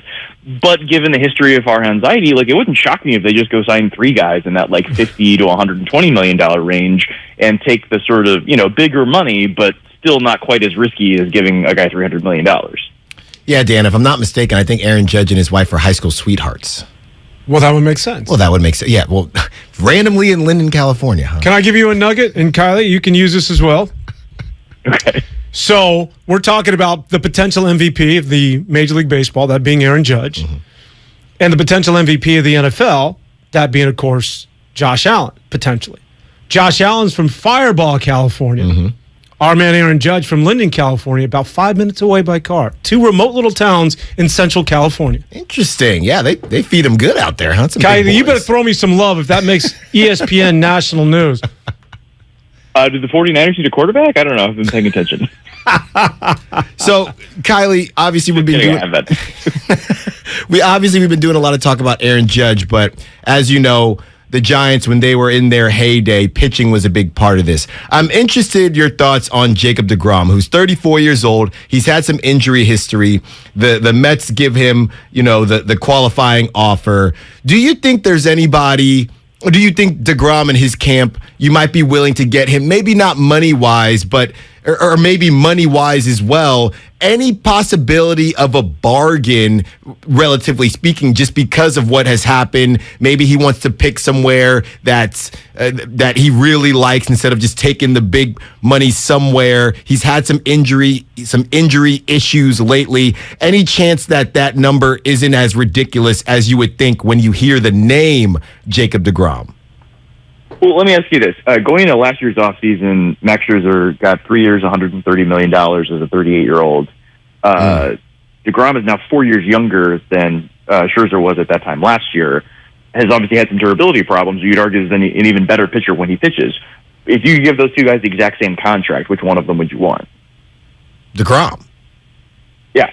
And from what I understand, and you go to ESPN.com and look at my full breakdown of the free agent class. I don't know, it's 10,000 words or whatever. It's very long. But I cover all these various scenarios. I think the negotiation for deGrom starts at that Scherzer deal, 3 years times 43.1, I believe is the number.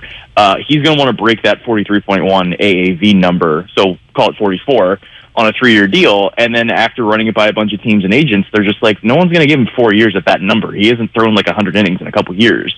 But, maybe he throws 150 innings 3 years in a row, and like you really want him. So what probably happens is you basically have to give him that Scherzer deal, give him an opt-out, and then have a vesting option where if he throws 130 innings in that 3rd year of the deal, you got to give him the 4th year at a pretty good number, 35, 40 million, something like that. or he just tries to get the most money, give him a 4-year deal, and you got to run it up to 150, maybe 155. And the interesting thing to me is Carlos Rodon may still get more money than that, because if you go back a couple years ago when Kevin Gausman hit the market, he signed for $110 million. The belief is that guys that are fastball changeup or splitter oriented, but that are right-handed are potential frontline starters, but their breaking ball is their third best pitch. Teams are a little scared of that. And so it sounds like the bidding for Rodon starts at that 110, but because he throws harder, he's left-handed, and his second best pitch is his breaking ball, and both of them are arguably better than both of Gausman's pitches, there's going to be a bunch of teams that fits the sort of mold that a bunch of teams, Yankees, Astros, all of these sort of progressive teams that are in the playoffs with the big payrolls, they all like that kind of pitcher a lot more than the Gausman kind of pitcher. So the thing I would keep an eye on is maybe DeGrom just barely beats that Scherzer deal, gets $132 million, and Rodon signed for $150. And I think the casual fans would see that and be like, what? Like, Rodon was non-tendered 2 years ago, and now he's getting more than the guy that was the best pitcher in baseball for a long time. And I think that's like basically a coin flip. I have them projected right next to each other. Kyler McDaniel, ESPN baseball insider, joins us here on 95.7 The Game. You know, when it comes to the Giants, I don't know if it's necessarily so much the money, because they can obviously spend. They have so much money coming off the books. But it's the years, and I think that's what scared them with Gausman, and I think it's what's going to scare them with Rodon. Speaking of which, how about Justin Verlander? Seems to be a logistical fit, at least in theory. He's going to be, he's 40 years of age. So talk to me. Is he going to want more than a 2-year deal? But what is the price tag? Is he going to go to north of $40 million a year? What are we looking at if, say, Verlander, 2 years with an option? So it's funny you mentioned that. In my projection of all these contracts, I did not project teams, just because it seems like you're basically throwing darts. Because gotcha. Once one pitcher goes here, then all the other ones are going to different places than you would have expected. I was actually just going through the top 10 and sure, writing down teams, and I didn't write the Giants for any of the top players. I had Judge going back to the Yankees, and Correa. Actually, he might go to the Giants. But anyway, I was working my way down the pitcher list, and I ended up saying Verlander to the Giants for the same reasons you just said, which is I don't think they want to go 5 times 25 or 30. I don't think they want to depend on DeGrom being healthy when he hasn't been. But Verlander gives you exactly what you're looking for, which is elite performance. Even if he ends up progressing, he's still like probably your third starter in a playoff series in that second year of his contract. I have it 2 times 36 for $72 million. You might have to go 2 with an option. You might have to go 2 times 40 for 80. He's not going to get that 43.1 AAV that Scherzer and DeGrom are probably going to get. He regressed a bit physically this year. Some of his pitch metrics that are leading indicators of what he'll look like next year were not quite as good. Now, to be fair, he won the World Series and also is probably going to win the Cy Young. So, he's still performing really well. But I think if you just watched him 3 years ago and then watched him this year, just like physically, he doesn't look quite the same. There's not quite as much punch on his stuff. You would assume he takes a step back next year because he can't really get better. But again, looking at Scherzer, I mean, he signs at 38 and was basically as good as he's ever been. Like, these guys, we see it with quarterbacks, we see it with NFL players, we see it with NBA players. Like, they're good late into their careers, better than they've ever been, and I think Verlander's about as good as you have as one of those first ballot Hall of Famers, and you just hope you don't get that year that Peyton Manning didn't quite look like himself at the end, although I'll remind you, he won the Super Bowl that year, so it wasn't the worst outcome in the world, but I think teams believe in those guys a little more than their models tell them that they should. Kylie, you dropped a little hint there about the shortstop situation in Carlos Correa, and I'm not even counting Trey Turner, because I've seen so much that says he wants to go back east, and I think that he is significantly better than the other. I mean, I don't know about significantly, but he is the best shortstop out of the bunch, at least in my opinion. So I'm looking at Carlos Correa, Xander Bogaerts, who we haven't really heard too much about, and Dansby Swanson. Out of those 3 guys, who do you think will get the most money, and who do you think the Giants, I guess you kind of leaked it already with Carlos Correa, but I think that the Giants could almost be beneficiaries of Carlos Correa having a down year, and he's still going to cost money, but he's a guy who, you talk about playoff players and everyday players. He's a guy very similar to Bumgarner to me. Bumgarner never knocked your socks off throughout the season, but in the playoffs, he was a different beast. Carlos Correa, he had that, the little showboaty thing he did a couple years ago when he would hit his wrist saying it was my time. He shows up in the playoffs. But in the regular season, he's he's always had the potential, but he hasn't necessarily got there. Who do you think should be viewed besides Trey Turner as the best shortstop in this bunch? And who do you think, I know you already said Correa, do you think Correa is the guy that the Giants are going to target? Yeah, I think Turner is, like you said, the best shortstop and the second best player in the class. I was a little surprised when I was sending around my projections to people in the industry that they thought Correa would get very close, and some people thought that Correa would pass Turner. So it's a bit of a toss-up. I think if you poll the industry, I think Turner would win by a hair over Correa. I have them projected for $272 and $265 million. So that gives you an idea how close they are. And I think they're both going to be, 7, 8, 9 years, something like that. Correa also, I think, will probably wait to the end. His agent is Scott Boras. Boras picked him up as a client in the middle of last year, and he got $35 million this year, and so I think he's going to set a floor of $265 million in this upcoming contract to say that he got the $300 million that he wanted to get last year. And I think he's going to wait to the end to make sure he can get, the highest AAV or best amongst most years, or so some of these precedent-setting numbers. So I think that one's going to be down to the wire at the end. Turner, I think, might go a little bit quicker. And like you said, there's been a lot of rumors he'd go to the East Coast. And then comparing the other three guys, I think Swanson he's the best runner defender, had the best year of his life at the plate, and is right in the middle of the peak years, maybe even starting the downswing. So that's a little bit risky. People think he's going to age a little less good, I guess, than some of these other guys. Whereas Bogaerts is maybe the best pure hitter of the group, but is the worst shortstop, may move off the position this year, and his power numbers have been going down 3 years in a row. So with Swanson, you're getting a shortstop and a leader and all these things, but how much impact is he going to have 3 years from now? Unclear. Bogaerts, you're getting a hitter. You're not quite sure what else you're getting, but he's going to play in the infield. Correa, he's a shortstop for now. He also might have to move to third base, but he's the youngest of the group. He's the biggest of the group. Best exit velos, best power, best overall offensive bat. And so I think that's why he's sort of moving to the top of this group, that if you're paying that kind of money, you want to get the guy that's going to be able to anchor your lineup. And I think Correa has the best chance of anchoring a lineup if we're just talking about what he's going to do in the batter's box. But again, we're talking $250 to $300 million. I'm still not sure the Giants do that, but he does fit them the best. I don't think I'm doing that. Kiley McDaniel from ESPN Baseball Insider, thank you so much for your time this evening. Strong as always. Yep, thanks for having me. That is Kiley McDaniel from ESPN, giving us our first taste of baseball as we hit, of course. You're shaking your head. As we hit free agency. Because I want Carlos Correa, but I can't do $300 million for Carlos Correa. I can't do it. You're going to have to overpay. You're going to have to, but... And the thing about Correa is, where does he play? It's not going to be shortstop. He can play second base. Trey Turner can play second base. Correa will play third. He's a big boy. Third. Yeah. And, with the news today that the San Francisco Giants are not going to bring back one Evan Longoria. Longoria is not being offered a contract, and he could come back. I think were they going to give him a qualifying offer, or they were going to give him an extension? They gave Jock a qualifying offer. Which I was surprised. Because of course. But Evan Longoria, there's something going on where they declined his option. And so he's technically a free agent, but the Giants said they're interested in potentially bringing him back at a much smaller price. Yeah, because I think it wasn't at $18 million or something. His option would have been $18 million. So if he wants to come back literally at like $2 million, I think they would entertain that, because that's where he's at 37 years of age. Well, because he's probably not going to start, and we can't pay you that money. Yeah, and you know that he's going to get hurt, right? Right. Same thing with Brandon Belt. But I do like the idea of moving off of Evan Longoria. It's not official yet, but I hope the same holds true for Brandon Belt. It's time to get young. It's time to get athletic. Let's see that kid, Casey Schmidt, I think his name is, one of the prospects. He potentially can come up and play some third base. J.D. Davis, It might be Luciano time. It's getting closer. Well, he's not going to take over Crawford. Yeah, Crawford has still got the shortstop position, maybe the year after next with Luciano, and who knows where he's at this point.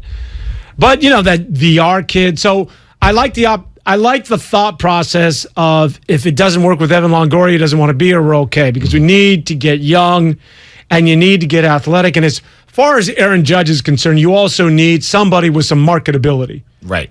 Because this idea of not being able to distinguish one player from the next, and 1 through 9, it's this homogenous lineup of guys that I know that it's by no accident Gabe Kapler likes these guys. They're not too high, they're not too low, they're all just about the same. Yep. I mean, that's fine when you win 107 games, but when you're a 500 club like they were a year ago, that's boring. I mean, we literally, my wife and I went to one of the last games of the season. Day game, great.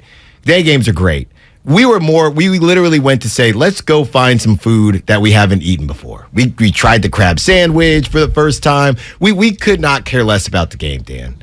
And every time, obviously she wasn't watching as much as she had been. And every other batter, who is this? Yeah. Who is this? Well, she's not alone. Yeah. And so I think that... I had to pretend like I knew. Yeah, well, and getting some star recognition in there, just in a marketplace that you have to keep in mind, that you got Joe Lacob that spends more money than anybody. Mm-hmm. And the San Francisco 49ers, after they went out and got Christian McCaffrey, are all in on the Super Bowl. They'll write checks. You can't be doing what it is that you've been doing the last couple of years. Right. Not in this market space. Not if you're all vying for the same entertainment dollar. Mm-hmm. You've got to go out and play the game. And you got to go spend money. And I think it's taken a while, but I think it's finally seeped in to what it is that Farhan, and now is it Patella? That's the general manager? This young man, Patella, they got from Houston. He's got to go out, and they just got to bring something back. Well, and you know what? And I want to applaud Giants fans because attendance was atrocious. The numbers were bad, Dan. And I want to applaud everyone for whatever your job is. You take your kids out, or even if it's just you, for not spending your hard-earned dollars, right? And buying the crab sandwiches and doing things like that for a product that was not up to snuff. So I'm proud of you, Giants fans, and you showed them something. That might look. People say the whole thing that we go back and forth with, Dan. We did this on an in-style, out-of-style, saying we as a team, in-style, out-of-style, saying, oh, we couldn't hit, we couldn't do this. Whether you say it or not doesn't matter to me, but you could make the argument if they go out and make moves. If Giants fans had just blindly continued to go because it's the Giants and we're going to be good, it doesn't matter. Farhan might have thought he could have got off the hook. Larry Bear might have thought he could have got off the hook. People went out and didn't go out. They stayed home and they said, you know what? I'm not doing this, man. I'm not doing it. And you're okay spending the 40 bones on one of those crab sandwiches if you are spending my money to go get a star. Exactly. All right. When we come back, let's get back into the Golden State Warrior conversation. Back to the Warriors. If you want to hit us up, 888-957-9570. The last time we were talking about the Warriors and the youngsters, would you make the trade of James Wiseman? If he continues on this trajectory and if he continues to circle the drain, if you will, would you move off on him? And when would that be? What about Jonathan Kuminga? Yeah, I ain't entertaining that, but just for the sake of appeasing one Allen Stiles, we'll throw him into the mix as well. We'll talk Warrior basketball when we continue here on 95.7 The Game after this. California, you deserve more. And with United Healthcare, you'll get more. Annual enrollment is October 15th through December 7th. So call United Healthcare today. With the United Healthcare Medicare Advantage Plan, you get more from your Medicare dollar, now including better than ever dental, vision, over-the-counter, and prescription drug coverage. Call United Healthcare at 1-888-CALL-UHC today and speak with a licensed sales agent. Benefits, features, and/or devices vary by plan and area. Limitations and exclusions apply. Fremont Bank. If there's one thing we understand more than anybody, it's that it takes a local bank to really get the needs of local businesses. Fremont Bank has the flexibility and motivation to service your business loan needs like other banks can't or won't. With our full suite of business loan products and recognition as a top SBA lender in the Bay Area, Fremont Bank is the right choice for local and family-owned businesses. Fremont Bank. Learn more at fremontbank.com. Member FDIC, Equal Housing Lender. Are you interested in new career opportunities in the Bay Area and want to make a difference in your community? The SF Sheriff's Office is looking for people considering a job in law enforcement right now. If you're at least 20 years or older with a high school diploma or equivalent, the SF Sheriff's Office wants to hear from you. Enjoy full benefits, flexible schedules, and opportunities for growth and promotion. For employment announcements and more information, visit sfsheriff.com. That's sfsheriff.com to apply today. He's the best interview in the Bay Area. Splish Splash. Coach, are you taking a bath? Did you hear a little water in the background? Yeah! He's a 9-time NBA champion. Not 5, not 6, not 7. And he's on with Damon and Ratto every single week during the NBA season. Wow. It's Warriors head coach Steve Kerr on 95.7 The Game. Presented by Xfinity. Supercharge your home with supersonic Wi-Fi. Unbeatable internet only from Xfinity. Cache Creek Casino Resort is the place for the biggest names and the very best in live entertainment. On November 5th, catch multi-Grammy Award winners Train. Then on November 12th and 13th, experience America's Game in person when Wheel of Fortune Live takes the stage. This is your time to cash in at Cache Creek Casino Resort. Find tickets and see our full lineup at cashcreek.com. It's Joe Shasky from The Morning Roast. And if you're an independent restaurateur or are starting a brand new business, then you gotta know about my friends at Trimark. Trimark, making independent restaurateurs' dreams come true in Northern California for over 55 years. Whether you're designing your next restaurant or you need equipment and supplies, this is where Trimark comes in. They do it all. And what's most important to them is being a partner to their business customers. Visit TrimarkWest.com. That's TrimarkWest.com. UCSF Sports Medicine Center is dedicated to treating every type of athlete, from kids to adults, amateurs to elite professionals. As one of the best orthopedic programs in the nation, UCSF has programs to optimize an athlete's performance and the latest advancements to treat the most complex sports injuries. With locations throughout the Bay Area, now including Marin, Walnut Creek, and Redwood Shores, it's even easier to make an appointment today. Visit ucsfhealth.org so you can get cleared to play. UCSF Health, redefining possible. Universal Studios Hollywood is where the holidays come together. We've tested it. Festive food with refreshing Coca-Cola. Family, friends, and fa-la-la. Dazzling lights cranked up to maximum merriment. The Grinch and his dog Max stealing your tree. All the science adds up. It's the awesomest celebration of the season. Save $20 on a Coca-Cola 2-day general admission ticket. Offer ends 12/14/22. Restrictions apply. Details at universalstudioshollywood.com/Coke offer. Bay Area, join us at our newest location, Afici, part of the Alexander Steakhouse Group. Afici features contemporary American cuisine in a fine dining setting. The multiple course menu showcases Italian and French style cuisine while highlighting locally sourced seasonal ingredients alongside some of the best products from around the globe. Whether you choose Afici for a special occasion, holiday events, or a culinary adventure, Afici provides unparalleled service. Head over to 680 Folsom Street, San Francisco for a fine dining experience. Reserve your seats now on AficiSF.com. This Veterans Day, Outdoor Supply Hardware is giving 20% off to retired or active military service members. Visit Osh November 11th through 13th and receive 20% off with ID. This discount is on top of Osh's end-of-season clearance sale. Save up to $200 on in-stock fire tables and patio heaters, or save $100 on select Weber propane grills. Osh has great priced in-stock holiday decor, artificial trees, lights, and inflatables. Visit 14 Greater Bay Area and Central Coast Osh locations. Osh, neighbors helping neighbors. Why wait to save? Dell Technologies Black Friday event arrives early with select deals on top tech to power business productivity. The savings start now with up to 48% off performance business PCs powered by 12th Gen Intel Core processors. Don't forget special pricing on the latest monitors, docks, and accessories, including free shipping on everything. Call a Dell Technologies advisor at 877-ASK-DELL for Black Friday deals. That's 877-ASK-DELL. Hey guys, this is Keenan Thompson. I have a problem with you. Yes, you. None of y'all told me that AutoTrader has millions of new and used cars that I can shop from home. I thought we were friends. I put smiles on your face, but I'm not smiling. No one told me that with AutoTrader, a dealer can deliver cars to my home or that I could shop by price on AutoTrader. No one. Consider this friendship that you just learned we had officially over. Finally, it's easy. AutoTrader.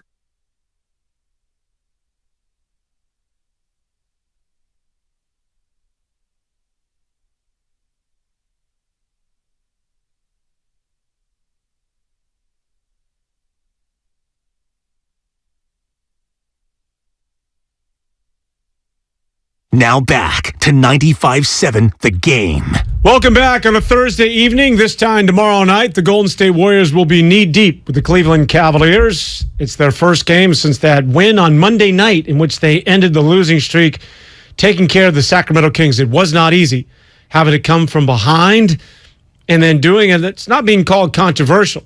But I think that last shot by Herter, there's some question as to whether or not he was fouled on that three. I mean, it was in the 2-minute report or whatever.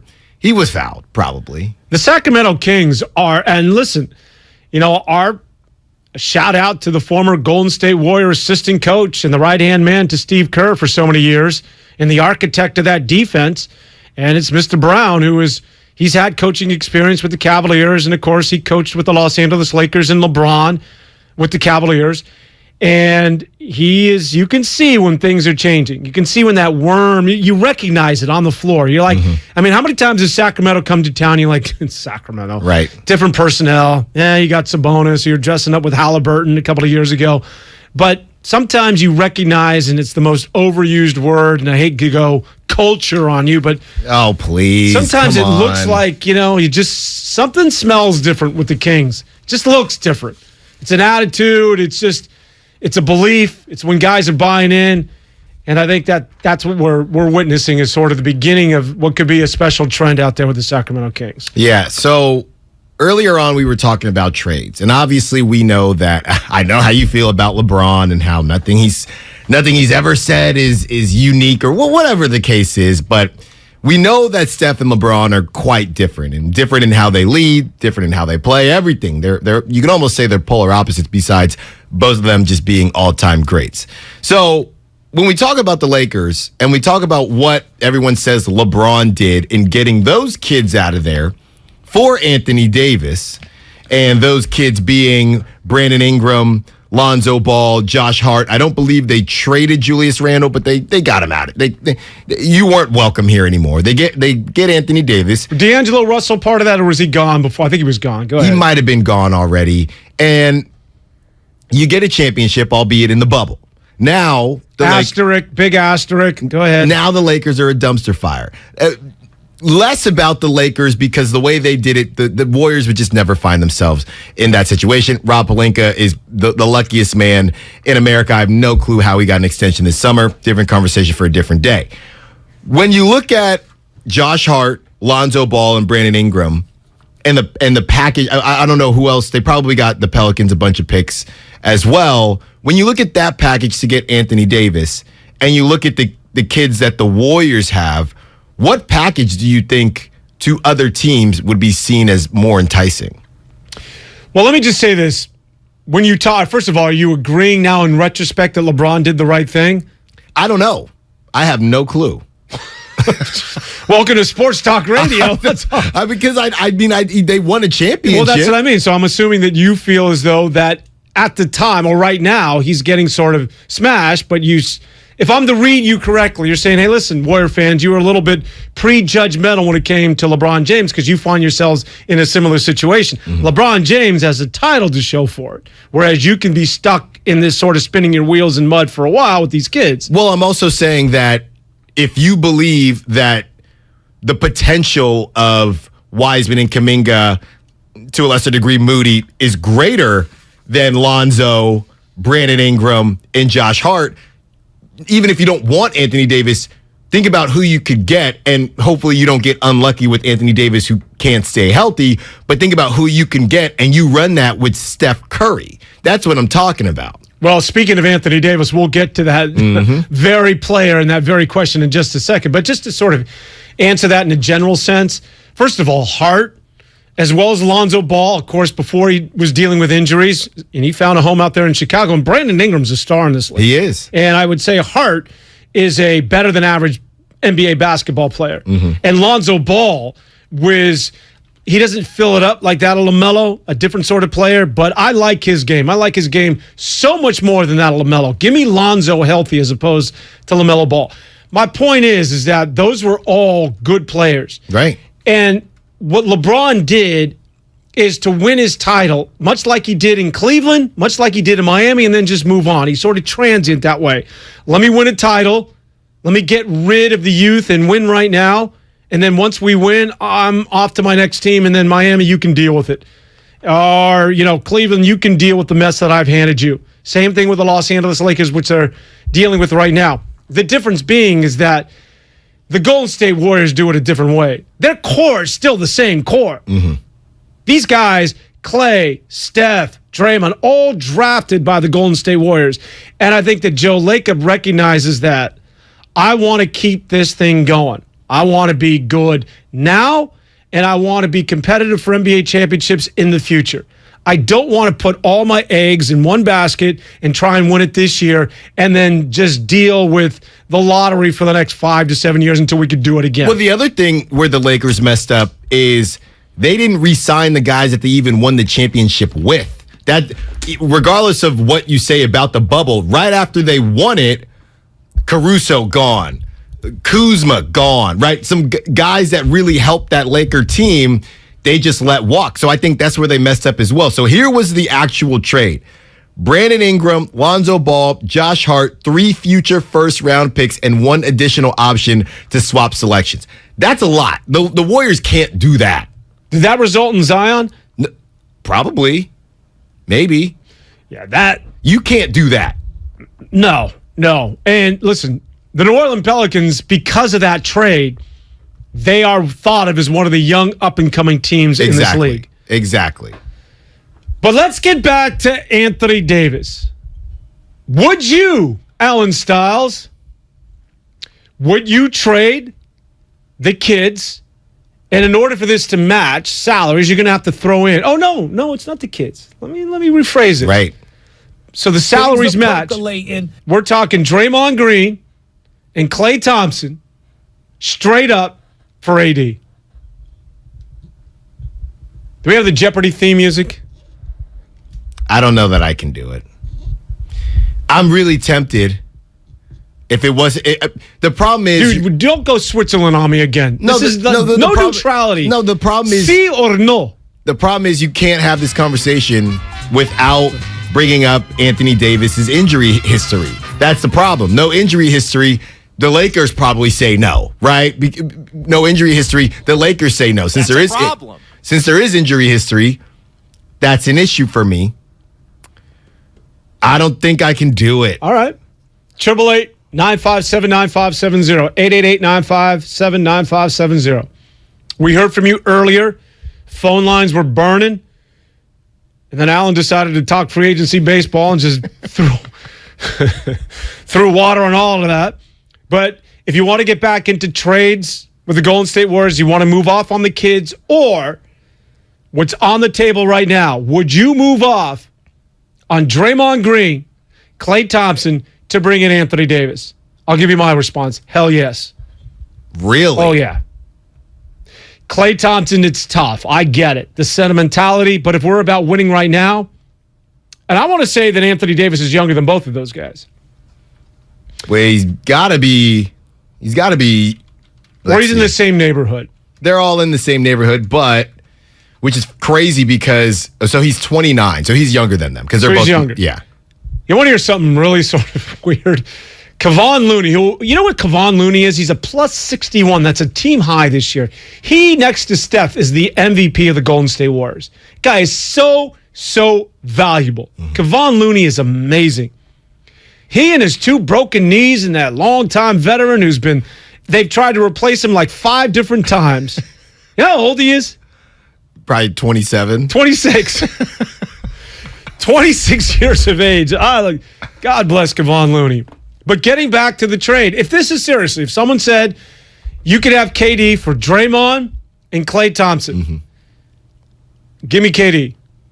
I can't. Or AD. Man. I'd rather go. I'm talking Anthony Davis, not Kevin Durant. Yes. Our we initials could talk correct. about that too. Ooh. I'd rather go kids for Miles Turner, personally. Well, yeah, but Indiana's not doing that. Indiana, you're going to tell Indiana, like, hey, can you take these players off our hands that couldn't see the floor against Sacramento for Miles Turner? But think about it, though. You got to go to somebody who's rebuilding. But I think Indiana is rebuilt. If you're rebuilding too much, you have nobody, Dan. Think about who from these bad teams that we talked about, the teams that are really bad, they want to keep their guy. Number one, they're in the Wembanyama sweepstakes. They don't want to leave. Yeah. And number two, they have guys that they think they're doing. They have guys that are already doing what Kuminga and Wiseman want to do. They have young guys that are getting playing time. The Thunder, plenty of young guys. The Rockets, plenty of young guys. The Pistons, the Magic, all of the bottom feeder teams, they're not going to trade for more young guys, and they have nobody to trade to the Warriors. The Pacers can say, look, we're not doing anything this year, right? It's already been out there that they were trying to move. Miles Turner said, Lakers, come get me. I don't know how he didn't get fined for tampering. He said that out loud on a podcast or a radio show. They've been trying to move Buddy Hield as well. You don't need Buddy Hield. No, Warriors don't need Buddy Hield. But I'm saying Miles Turner, hey, take these kids, start losing. You can get Wembanyama. He can come to Indy. So give me a starting lineup now. So I got a front court of Anthony Davis, Kevon Looney, Andrew Wiggins, and then a backcourt of Steph and Jordan Poole. That's too many. Looney to the bench. What do you mean it's too many? AD, Kevon, Wiggins, Steph, and Jordan Poole. What? Don't give me the other thumb. That's 6.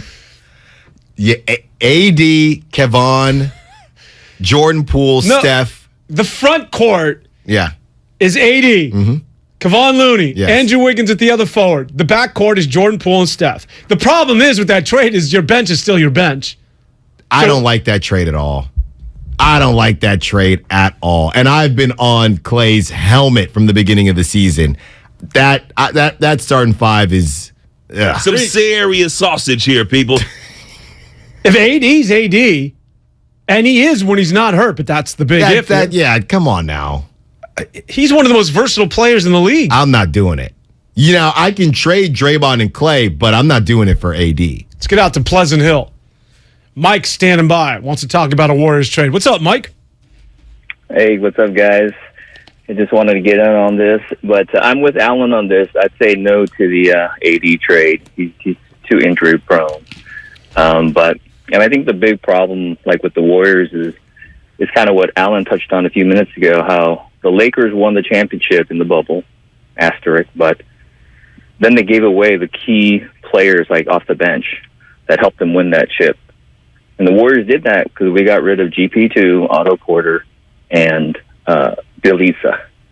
Those guys were vital to our team coming off the bench. This year, we're I think we have the worst defense. We've given up the most points per game.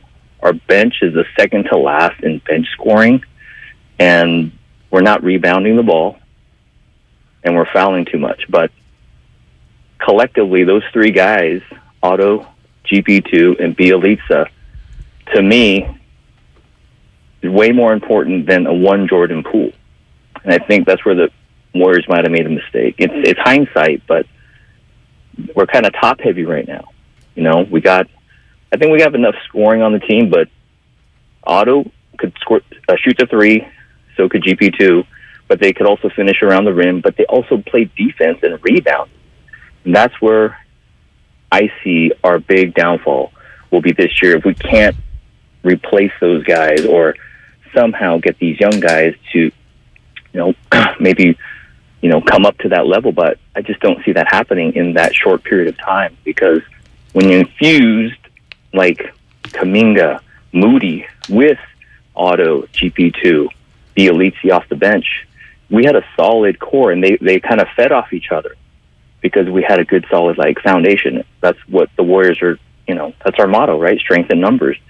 Right now we don't have that, and I think that's going to be a big problem for us this season. So what do you guys think? Thanks, Mike. Well, I've maintained all along that they lost role players. What you saw out of GP2 was a guy that got in the dunker spot, and he was a defensive specialist who was watching you the whole full 94 feet. Bielitsa was a defer pass first guy. Otto Porter, he did the dirty work in terms of getting you rebounds. I do think it's important, though, when we talk about we needed those guys. You needed guys similar to that. I don't know if you wanted to bring those three back, because much like that of the San Francisco Giants, you lost Chris Bryant, you didn't get Simmons. You have to sort of take a look at what they're doing this year. And when I looked at Otto Porter, sort of underwhelming out there in Toronto. GP2's been injured. He hasn't played at all for Portland this year, and Bielitsa is out of the country. So I don't know if you necessarily wanted those three guys. I heard this banded around today, and I think it was Tim Kawakami. So TK, obviously gets some strong love and credibility. How this guy gets, if you want a podcast guest, and if he was booking them, that's the guy, because he gets the very best in the Bay Area. And this sounds really sort of illogical and sort of crazy town, but he said, how about James Weissman for GP2? What? Yeah. He said, you got to think about it a little bit, but would you give up on James Weissman? Give me back GP2. And GP2, of course, he knows what he's doing defensively, very good around the rim. Put him in that dunker spot. Would you want to bring back GP2 for James Weissman straight up? It sounds very strange. Reason why I don't think it makes sense is that you're losing.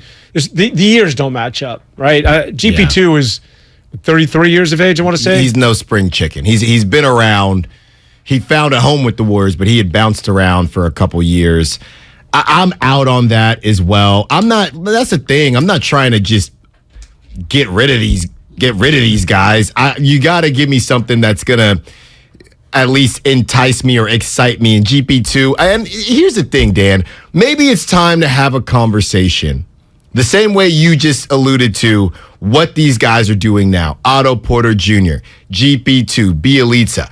Is it time to have the conversation that maybe last year was just a really good year? Is it too soon to say in terms of all these guys and all these pieces matching the way that they matched? And that's just what a championship team is. Is it even safe to say that if you tried to run it back, like you said, injury issues with GP2, Otto Porter Jr., the way everything worked out the way it did last season, is it too soon to say, you know what, can we just move on? And I'm not necessarily mad that they moved on from these guys because they felt that you had to because of the luxury tax and things like that. But is it kind of just too easy to say, should have kept these guys, should have run it back? Is it too easy? Is it becoming, I guess, somewhat of a cop-out? No, I would agree with you to a certain degree that maybe don't bring those three guys back. But I think the formula for the Warriors, it wasn't necessarily those three, but it was veterans that they found. Because remember we were talking about and projecting and the conjecture, who is it that the Warriors are going to get? And this, I'm talking about last offseason. Right. Nobody mentioned that. I remember taking a phone call or any discussions about Otto Porter, Bielitsa, and or GP2. We knew GP2 was around. No, I'm talking about before they even came to the Warriors. Right. So what the Warriors would, I think, in retrospect, maybe the Warriors should have went out and made it a concerted effort to bring back three similar type players. They're trying, right? And by the way, but I think they were too reliant on the kids instead of trying to revisit. Let's get some of these guys that are flying under the radar, but fit into our system. But that's the problem when you're trying to do the two timelines. Text line's hopping in. GP2's 29. Yeah, I saw He's that. not 33. But that's a problem. You can't wait to interrupt me to point out that I was wrong. I'm just saying, it's a big difference. Stop everything. It's a big difference. Breaking news. Dan's wrong. Go ahead, It's Dan. a big difference. No, Stop it. I'm saying when it comes to the one guy that's been flying under the radar and all this when it comes to the veteran situation, I think you're right. Because they almost got rid of... You're right, Dan. I was hoping you wouldn't say that. They almost got rid of the veterans, dare I say, on purpose because of the two timelines. So how are you going to bring in veterans that are going to take time away from these guys? I think that's the tough part. So I'm looking here at JaMychal Green. This is the most interesting case to me because he's averaging 17 points a game. And I'm not sure off the top of my head what Otto Porter Jr. was averaging. It might be similar, but JaMychal Green, to me, JaMychal Green and DiVincenzo, they're the key to this thing right now because you can still make this two timeline thing work, but they're doing some weird stuff with JaMychal Green. People said he's been underwhelming. I wouldn't disagree, but I also think he's still trying to find his way. Dante DiVincenzo's been hurt, so I'm not giving up on the plan, but I'm only giving it a little bit longer because you need these guys to, I guess going back to what I said earlier, the same way where we were talking about Aaron Judge having a career year. GP2 had a really, really good year last year. Otto Porter Jr., I don't know if it's the best year he's ever had. He had some great years in Washington. He was younger. He's an older guy now. Otto Porter Jr., when they signed these guys, GP2, Otto Porter Jr., they essentially played just, how often do you sign people, sign players, and they play just as well as how you'd hope. Not often. Specifically when they're guys like that. So that's why I'm saying in terms of last year, do we even think GP2 would play like this year? Do we even think Otto Porter Jr. would play like this year? So the Warriors had to make some changes. Whether they made the right ones off the top of the season, we don't know. But there's still time to make other moves. I can tell you, and I'm pretty opinionated, and I like to be sort of definitive on this show. But I can honestly tell you, as much as I would like to tell you what I think is going to happen with this Golden State Warrior team, and I don't hesitate when it comes to Trey Lance, Jimmy Garoppolo, the 49ers, and or the San Francisco Giants. When it comes to this Warrior team right now, and you're to ask me where they're headed, what's the future like this year for this team, I honestly can tell you I don't know. Yeah. I really, for one of the few times, I'm sort of perplexed. I don't know what that bench is going to look like in a month or 2 months or 3 months from now.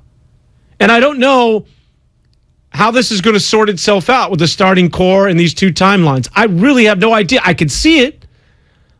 I honestly could see this working itself out. I can honestly see the veteran leadership in Steve Kerr and Bob Myers, who always take that sort of, we're the adults in the room, just relax, give this some patience. Roles will be defined. Relax. We'll find rotations.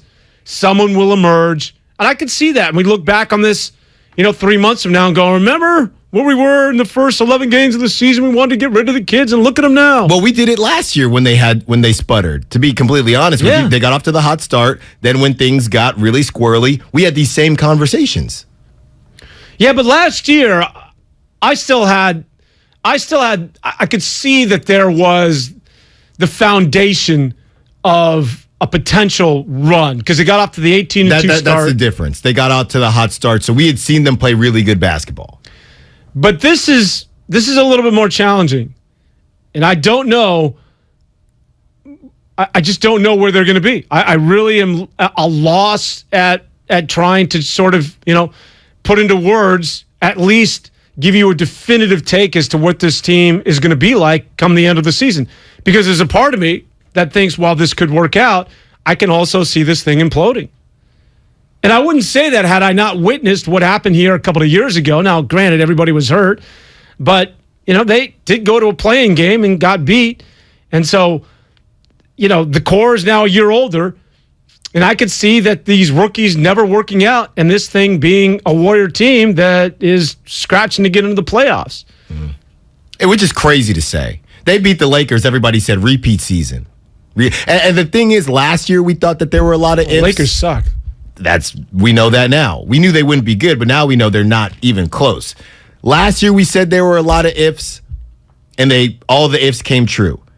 Now you have just as many. And to the caller that called in a couple segments ago, in terms of Jordan Poole, I'll tell you this right now, Dan. If you don't get Jordan Poole unlocked, and Klay Thompson doesn't get closer to pre-injury Klay Thompson form, it's a possibility because there's not enough offense on this team right now. Text line wants to know why we don't bring Bielitsa back because no one knows where the hell he is. Bielitsa!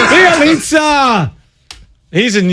Do we know he's playing still? When you look at where Bielitsa's playing, he's so happy right now in Europe and afterwards, I want to say Serbia, but I don't know. Eating Strombolis and just living his best life out there. All right, we continue. Serbia. I want to say he's in Serbia. Yeah, I don't know if he's listening to Sports Talk Radio right now out there in Serbia. Come through. So listen, I do want to we'll wrap things up in the Warriors. I do want to get in. You mentioned Jordan Poole. I was ready to move off on the NFL because I got my mid-season time or my mid-season takes, my mid-season storylines. Wowzers! But I do want to talk a little Jordan Poole before we move off on the Golden State Warriors. We'll do that and more as we continue after this. I funked up. My kitchen stinks, now that dinner burnt up. Gross. I funked up. I funked up. Room smells so bad, she hit me with the breakup. Damn, son. Anyone got Febreze? I funked up. Got what? Forgot today was trash day and it stunk up. You can undo those odors, right? Yeah. You just spray. And all the motors go away. With Febreze, yeah, you just spray. And all the problems go away. Rewind. And breathe happy, Febreze, la la la la la. At the United States Postal Service, we're here to deliver fast and reliable service to help you get holiday ready.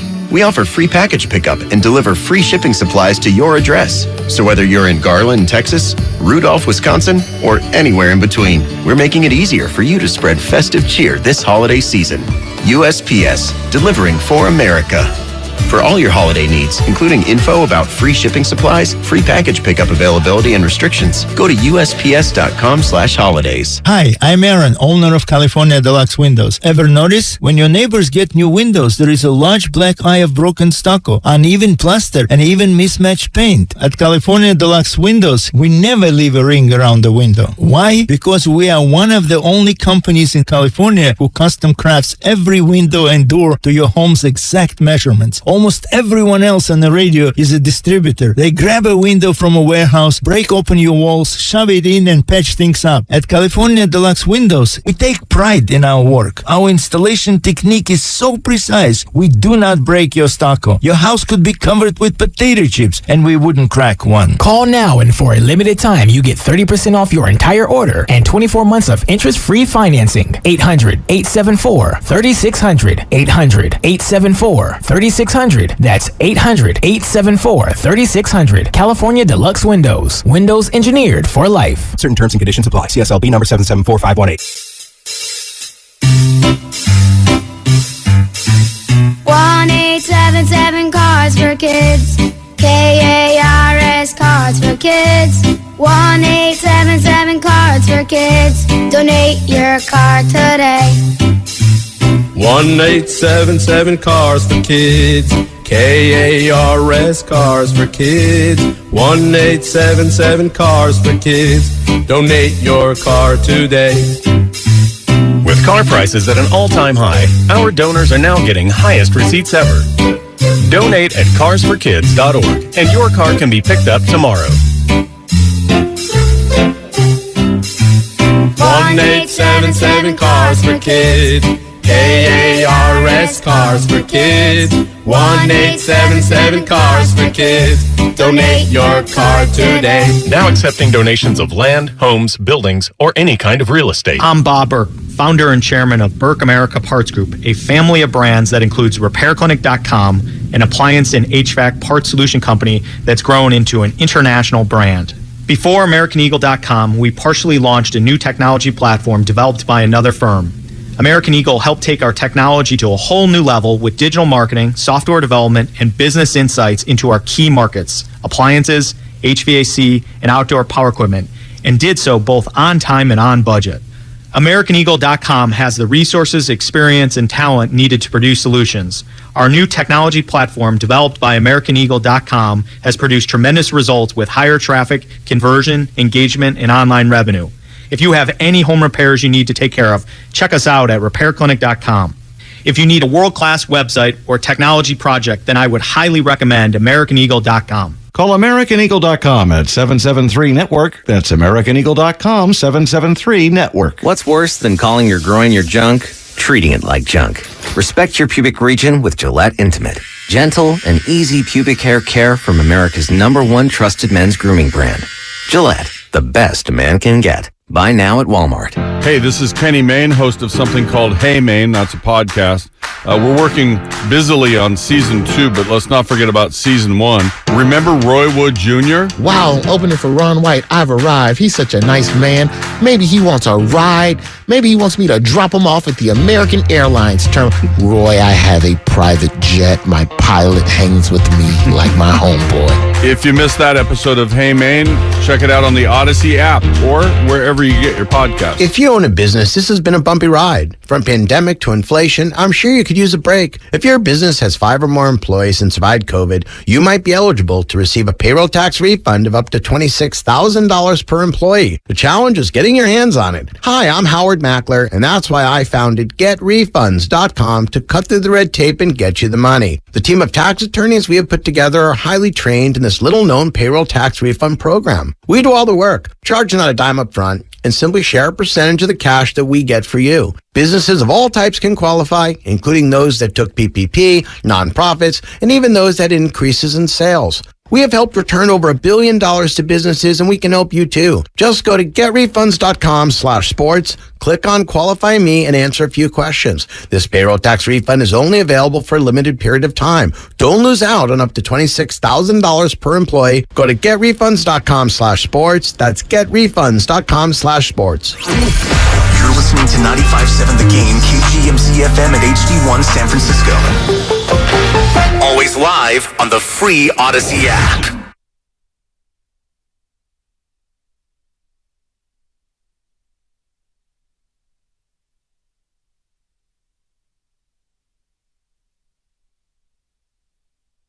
Now back to 95.7 The Game. Welcome back to 9 o'clock. Allen Stiles and Devone here on 95.7 The Game. Re-energizing the show here. I need my football, by the way.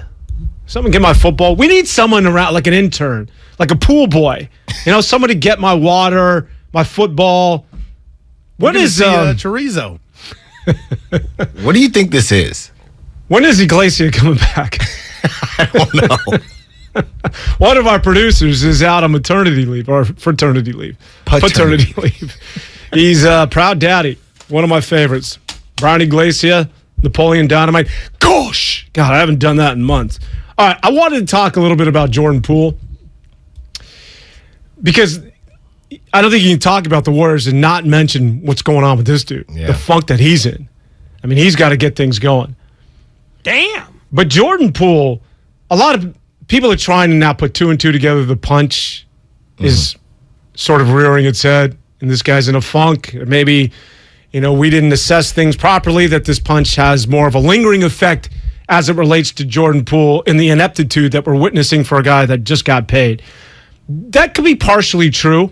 I think the punch, I think the video of the punch, the fact that he had a reaction for that and had to talk about it, the fact that everybody saw it, including family and friends, the relationship with him and Draymond, I think also factor in that he just signed the contract. That kid's plate was pretty full. Right. Not to mention that now he's a marked man when he steps onto the court, and defenses know where it is that he wants to get to. He's not sneaking up on anybody. I think all of that sort of perfect storm, is what we're dealing with when it comes to Jordan Poole, because I think that's the reason for a lot of the over dribbling. He's looking, he's probing. Where are these avenues I had a year ago? What the hell is this guy doing shading over here? Yeah. He wasn't here last year. And that's why a lot of this sort of man. He doesn't know what to do. But every good player gets defended. Like they find out how to defend you, but it's your counterpunch. That's when you elevate to sort of this NBA all-star status, or at least a guy that's worthy of being somebody that's going to get paid the sort of money he's going to get next year. I'd also say this, that when he starts to miss shots, he can go into a hole. You can see how it has an effect on him and his personality as it relates to basketball and being on the floor. What he needs to learn is from that guy next to him who has no nerve, and that is Klay Thompson. Klay Thompson will tell you, I'm here to do one thing, and that is shoot. Right. What's his favorite line? Shoot or shoot. Mm-hmm. Shoot or shoot. He has no conscience. He lets it go. He'll miss 5 in a row, but he's shooting 5, 6, and 7 thereafter.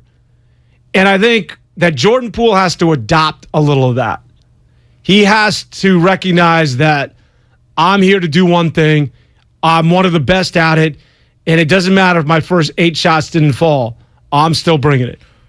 Well, and the thing is, too, because he is such a good shooter, he can get to the rack whenever. We talked about that game and how many times, not just him, but he gets past the first guy, and then he's looking to pass. By the way, the FBI has confiscated the video of that game. Go ahead.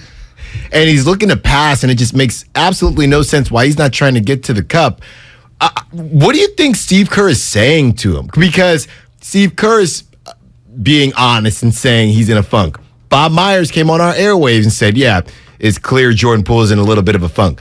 Do you think they're saying to him, here's the push and pull of it, the tug and pull of it, they want him to be able to not be that one-trick pony and lead that second unit and distribute the basketball, but we also need you to get going, because last time, Andrew Wiggins is the second best offensive option right now. For as good as Andrew Wiggins is, if that's the case throughout the season, I don't know if they win another championship. Jordan Poole, and if it is, it's got to be 2A, 2B with Jordan Poole and Andrew Wiggins. So do you think Steve Kerr, basically, do you think I don't want to say sacrifice a game, but say the same way we talked about, maybe they've been going to Jordan Poole saying, hey, we want you to distribute a little bit more. And he's thinking, I got to distribute every single time. Do we get to a point where we just have Steve Kerr go to Jordan Poole and say, look, man, I don't care what your efficiency is today. I don't care how many points you score today, but I want you putting it up. I need you to put it up today.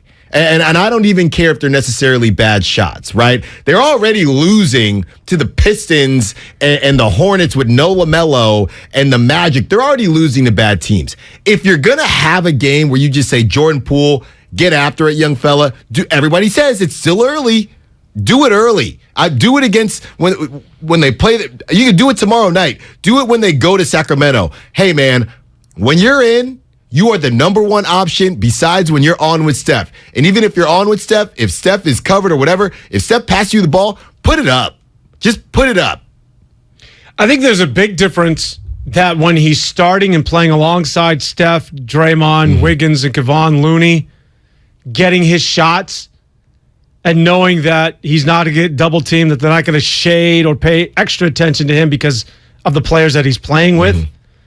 There's a difference between that guy, and that's a role that he's excelled in, and a big difference from being the marked man who comes off the bench with a bunch of guys that we have illustrated and talked about not only today, but throughout the last 4 days, and that is 4 players who have yet to prove themselves that they can even stick in the NBA, and I'm talking about the kids, Kuminga, Moody and company, and James Wiseman. If they're not scoring, that only accentuates the fact that there's only one dude who is in that second unit that, whether we're Detroit or Charlotte or Sacramento, whomever, that we have to pay attention to. And that is put the crosshairs on Jordan Poole. Yeah. Because none of those kids have proven not only they can beat us, but they can actually stick in this league. So I think that goes into it. And when you think about that, if you were to take that into account, that they need him in that second unit to score because no one else is doing it, which is why you cannot, if he's better as a starter and people entertain, okay, well, let's start him and move Kevon Looney to the second unit. Well, then who the hell's scoring the ball then? I do not know. I do not. And I've even noticed when Jordan Poole is in the game with Ty Jerome, we know Ty Jerome is that prototypical point guard that Steve Kerr loves. But I think part of that, too, is Jordan Poole is trying to get loose somehow, because if he brings that ball up, it's all eyes on him. I've seen him multiple times just toss the ball. They'll inbound to Jordan Poole, and he tosses it over to Ty Jerome immediately, just hoping that he can maybe, move around, get some screens, and get an open look, because there's no breathing room right now for him. And when you're playing in that 6-man role, that limited role, that's the other thing. That hot start that they got off to last time I checked, who was starting during that hot start? Yeah. Well, he got an opportunity to play because Clay was out, and then you remember Steph was out for a good part of the season. So, he excelled as a starter. Hey, Sterling, if you get an opportunity, can we get some NFL music? And I'll cue you in just a sec if you find it. If you don't worry about it. Can we switch to the NFL? Do you want to talk a little bit more about the Warriors? I'm ready. Because I never abrupt, but yeah, let's do it. Well, I mean, there's only so much I can talk about this team until they get beat tomorrow night, and then we'll get right after them again. But I'm curious to see what the rotation is going to be tomorrow. Let's just get to the NFL. No, but I am curious to see what the rotation is going to be tomorrow. I want more Ty Jerome minutes, more Anthony Lamb. Ty Jerome just sounds like a made-up name. Is his name really Ty Jerome? It's a pretty cool name, by the way. All right. So, yes, my mid-season top storylines in the National Football League. Oh, this works. All right. Storyline, we'll start from worst to first. Storyline number 5. Devontae Adams in the big trade.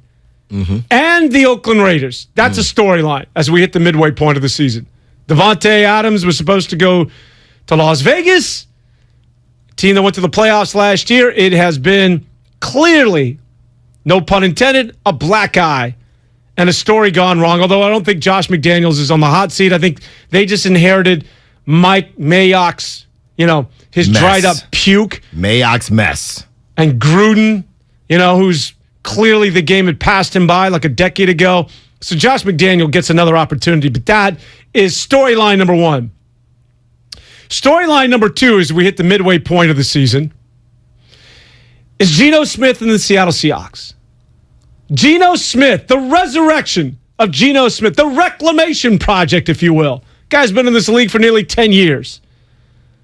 Mark Sanchez, who was with the Jets, now does some work on Fox Sports. He talked about he was there when Geno Smith came in as a rookie with the Jets.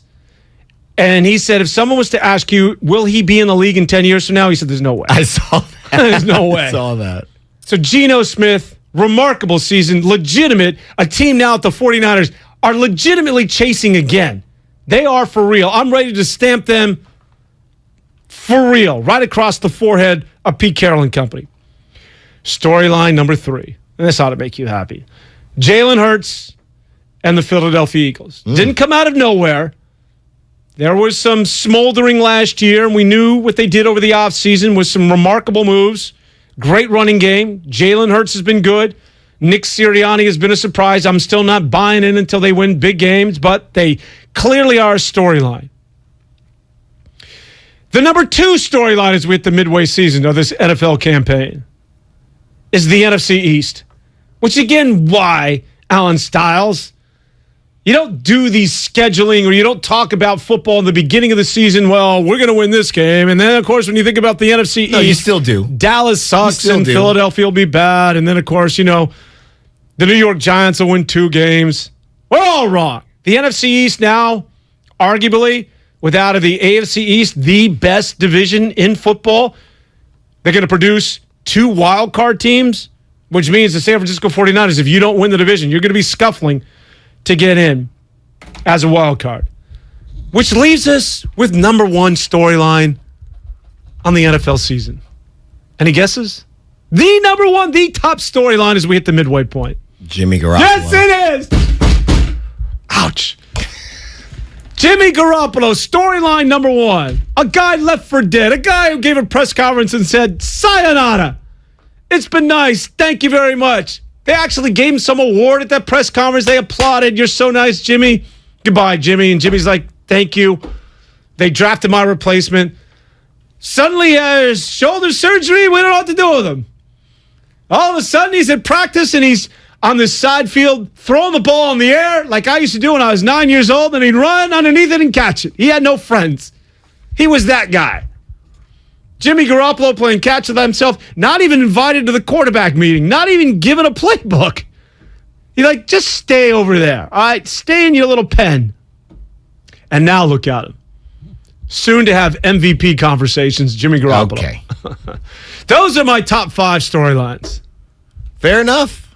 Pretty good. Yeah? Pretty good. I'm surprised you got Jimmy G at number 1. Really? Well, because it was me, but if it wasn't me, would you have really gone Jimmy G number 1? No, of course not. But who else would put Jimmy G number 1 besides you? Nobody. So I got mine. Music ends. Go ahead. Music ends. Thank you, Sterling. Number 5 for me, and I know the record isn't great, but it's going to be the Bears, and more specifically, Justin Fields. This is a guy, he comes out, did beat Trey Lance head-to-head in that monsoon. Everyone said, I don't know. Justin Fields for a while had one of the worst, I think the worst QBR, and people were thinking this guy's a bust. At this point in time, he's a much better runner than thrower. But if you do some things where, and I would not call him Lamar Jackson, but he has shown some promise. He's a better runner than Lamar Jackson. A better what? Runner. Or I shouldn't say a better runner. He is faster. How's that? He flies. Yeah, that's what I meant. He flies. If you could get him some weapons, and the Bears buy in, you could have something there. And there are people out there, look, just like me, and obviously I'm happy about it because I wanted Justin Fields over Trey Lance. I'm very open about that. And I don't want to look like a complete idiot if he is a bust. So I'm happy that he's at least showing a little bit of promise. So good on Justin Fields. They really, you talk about left for dead. They did go out, they made some moves, getting another wide receiver, but they're starting to believe in Chicago. Whatever that means, I don't know. But at least we know he's going to be all right. Literally all right at best. Who knows? Your NFL music has transitioned into like some 60-year-old jazz band. Swing dancing right now. Next we have, and they're 4 and 3. Wait, can I comment on Justin Fields for a second? Yeah. Which is another reason why, as he gets back to Philadelphia, why you want to anoint teams early in the season as being Super Bowl ready or a threat to win it all or represent the NFC. Look at Justin Fields in Chicago.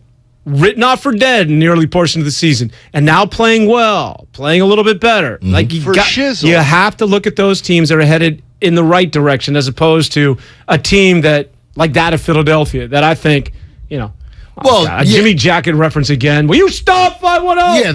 Yeah, they're 3 and 5, so they're not lighting up the world, but there's optimism. There's optimism for sure. Sorry, go ahead.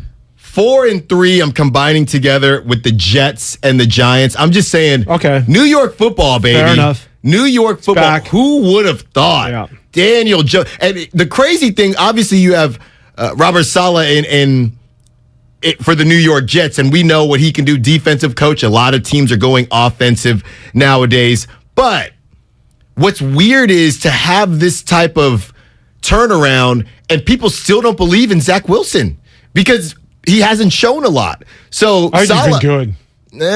I think he's been really good. I've heard they could look to not necessarily move him, but bring somebody in. That's what I've heard. Oh, no.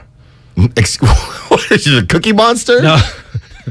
No, that ain't, no. You gotta watch. This dude is making some serious throws. Yeah, he threw some picks, but you can see it, man. You can see this guy's, it's coming. You know what? You just, I know what it is with you. Just you like how he looks. No. Yes. Come on. Yes. Man. He's everything that I don't like in a quarterback. He went to BYU. Are you kidding me? Ugh.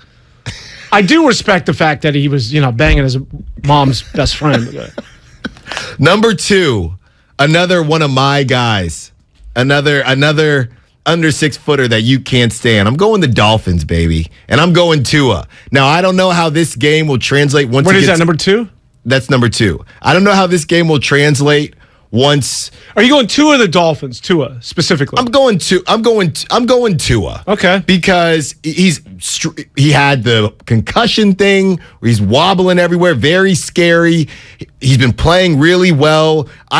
He seems like a very genuine guy, a nice guy. I'm happy for him. Have no clue what they're going to do when the weather gets cold, and a lot of those balls he's already underthrowing. They're not going to fly as much when it's cold, but I'm at least happy for good story. Him having a good story. And number 1, this. Oh, the music just hit perfectly. Go ahead. This does not bring me any joy because as a fellow under 6-footer, we got to stick together. But I called this one. The Arizona Cardinals, I called them being a complete mess, and they're even more of a mess than I thought. There's recent video, Dan, I don't know if you saw it, we've already seen Kyler Murray. But by the way, I told you, what is he listed at, 5'9"? I said the reason I'm scared is because if this kid blows it, there will never be another 5'9" quarterback drafted again. And I'm going to tell you what, Dan, it ain't looking good. As talented as he is, he got into it with Cliff Kingsbury, who I let slide because I don't even know how good Cliff Kingsbury is. Now, most recently, he was staring at DeAndre Hopkins, and now there's audio that the video came out where they're staring at each other, where they're going kind of back and forth, and you can't hear what's being said. Audio came out of the video, and DeAndre Hopkins is like, "Do you have something to say?" Kyler Murray starts going at it with them as they're walking down the sideline. Cliff Kingsbury, gets into the action as well. They're trying to figure it out. It's a mess in Arizona. And Kyler, you were supposed to be our short king to bring us to the mountaintop, to open the waves for other short quarterbacks. And you know what? You're blowing it. Everything, short man syndrome, all these things, he's running right into all of the stereotypes, Dan. He's killing me. He's a little punk. He's killing me. He's a toddler punk. All right, enough. I said this about Kyler Murray last year. I really did. I remember when he was 7-0. I was that lone voice who said, something's amiss about this dude. I don't think he's a team player. But I don't know if You know what? You were better off with like 2 as your number one storyline. Or who'd you have before that? Why? Or New York. New York would have been your good number one. Because I think everybody sort of foresaw the implosion. Not like this, though. Yeah. This is bad. Napoleon. Oh, here we go. See, I usually don't use the SH word. I usually don't say short. I use the term zont because you're a vert, I'm a zont. You're more vertical, I'm more horizontal. So bad look for zonts out there. But as it relates to the San Francisco 49ers, getting ready for the Los Angeles Chargers, man, aren't you excited to see what it is that they put on the field offensively? Oh, I'm excited because the team that they're playing is not in, well, they are in blue and yellow, but a different blue and yellow. Not the Rams. Can you imagine that if this Charger game was being played down south, you know how they called SoFi North? It would be completely red and gold. I mean, because at least the Rams are the defending champs and they have a fan base. The Chargers are a drive-through. Like, nobody supports that team down there. Can we talk about that for a couple minutes? What's the plan there? What's the plan there, right? Can you really just have a team? And this not to say, I don't even know if I'm saying to move them again, but how do you get the Chargers a legit fan base? Because it's kind of embarrassing. And you are the National Football League. It's pretty bad, Dan. You got to win. You got to win. Much like that. Does it matter, though? The Clippers were always the same, the stepchild of that, of course, the Los Angeles Lakers. And until they they still have to win a title. I was going to say, did Lob City ever really get close to the Lakers, though? Yeah, but when they got better, at least the disparity, I mean, it's still clearly a Laker town, but the disparity isn't as drastic as it once was. But I think you gotta win a title, man. You gotta win. Justin Herbert's got to do it. I think Brandon Staley's the answer. By the way, really quick as we just wrap up our big storylines on the NFL season as we hit the midway point, just to preview this game. It's funny when you talk about Justin Herbert and the Los Angeles Chargers, who the 49ers will take on Sunday night in front of the world. Justin Herbert, the knock on him this year is that he doesn't throw the ball down the field. He has, I want to say, the lowest, whatever that stat is, yards per completion, something like just over 6.5 or something like that. He dumps down more than anybody. Well, let's be fair. The ribs. No Mike Williams. Yeah. Ribs. No Keenan Allen. Yeah. It's just been him and Austin Eckler just praying every game. No, that's true. I mean, it's not a matter of arm strength. He can do it. It's just, it's been sort of peculiar that they don't throw the ball down the field. Susceptible to the run. The 49ers love to run the football. Matter of fact, I think they have the worst run defense statistically in the National Football League. And here's something that's overlooked. As the number one statistically ranked defense in the NFL, that's right, it's the San Francisco 49ers. Is that really overlooked?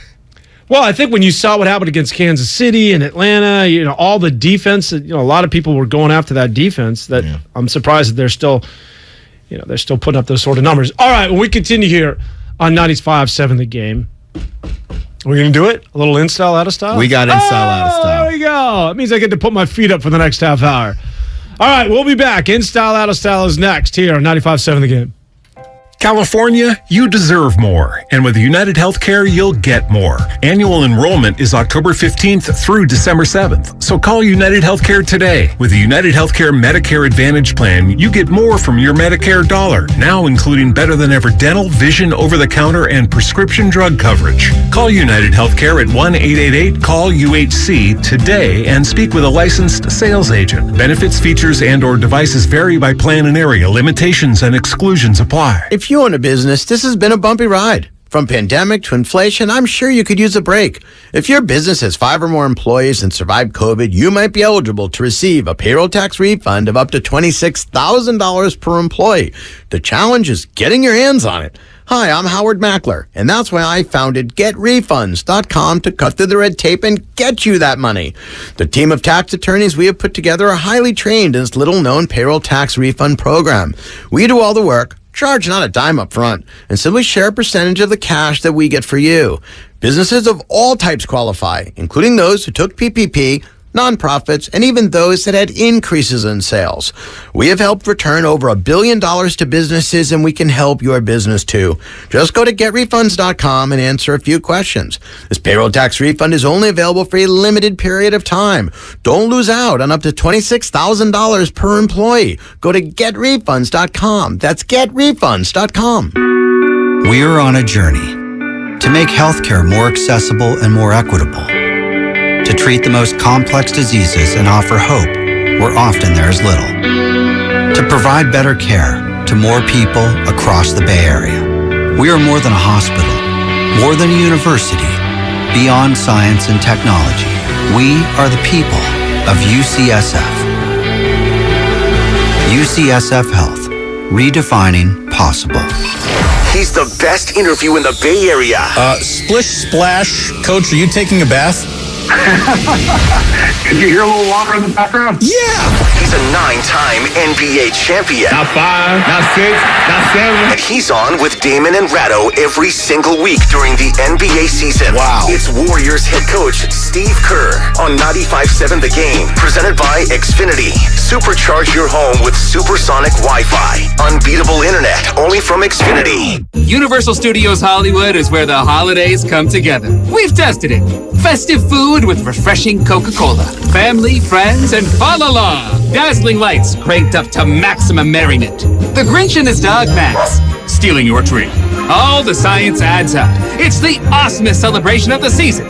Save $20 on a Coca-Cola 2-day general admission ticket. Offer ends 12/14/22. Restrictions apply. Details at universalstudioshollywood.com/Coke offer. Bay Area. Join us at our newest location, Afici, part of the Alexander Steakhouse Group. Afici features contemporary American cuisine in a fine dining setting. The multiple course menu showcases Italian and French-style cuisine while highlighting locally sourced seasonal ingredients alongside some of the best products from around the globe. Whether you choose Afici for a special occasion, holiday events, or a culinary adventure, Afici provides unparalleled service. Head over to 680 Folsom Street, San Francisco for a fine dining experience. Reserve your seats now on AficiSF.com. Are you interested in new career opportunities in the Bay Area and want to make a difference in your community? The San Francisco Sheriff's Office is looking for people considering a job in law enforcement right now. If you're at least 20 years or older with a high school diploma or equivalent, the San Francisco Sheriff's Office wants to hear from you. Enjoy full benefits, flexible schedules, and opportunities for growth and promotion. For employment announcements and more information, visit sfsheriff.com. That's sfsheriff.com to apply today. This is your time to cash in at Cash Creek Casino Resort. To rock and to roll. Over the hills and bluffs. Go all out or go all in. With 4 stars and rising stars. Now we do more than ever, so you can do as much or as little as you want. It's your time to cash in at Cash Creek Casino Resort. Homeowners are choosing the beauty of Milgard Trinsic Vinyl featured at Dolan's. Narrow frames, the contemporary look, the color choices, perfect white and tan, and an array of custom exterior colors. And that's only the beginning. The innovative Smart Touch window locks exceed California's rigorous forced entry codes, plus energy efficiency for comfort. Discover Milgard's vinyl benefits in the Ideas section at dolanlumber.com. Why wait to save? Dell Technologies Black Friday event arrives early with select deals on top tech to power business productivity. The savings start now with up to 48% off performance business PCs powered by 12th Gen Intel Core processors. Don't forget special pricing on the latest monitors, docks, and accessories, including free shipping on everything. Call a Dell Technologies advisor at 877-ASK-DELL for Black Friday deals. That's 877-ASK-DELL. Qatar, here we come. Christian's travel agency has one goal. Talk to you soon. The world's biggest soccer tourney. The hotel is 7 miles from the stadium. Are you serious? Did you email the transportation company? Now he needs an Arabic interpreter on his roster. I don't speak it either. Indeed can help him hire great people fast. I need Indeed. Indeed you do. You can schedule and conduct virtual interviews all from your employer dashboard. Visit Indeed.com/credit and get $75 towards your first sponsored job. Terms and conditions apply.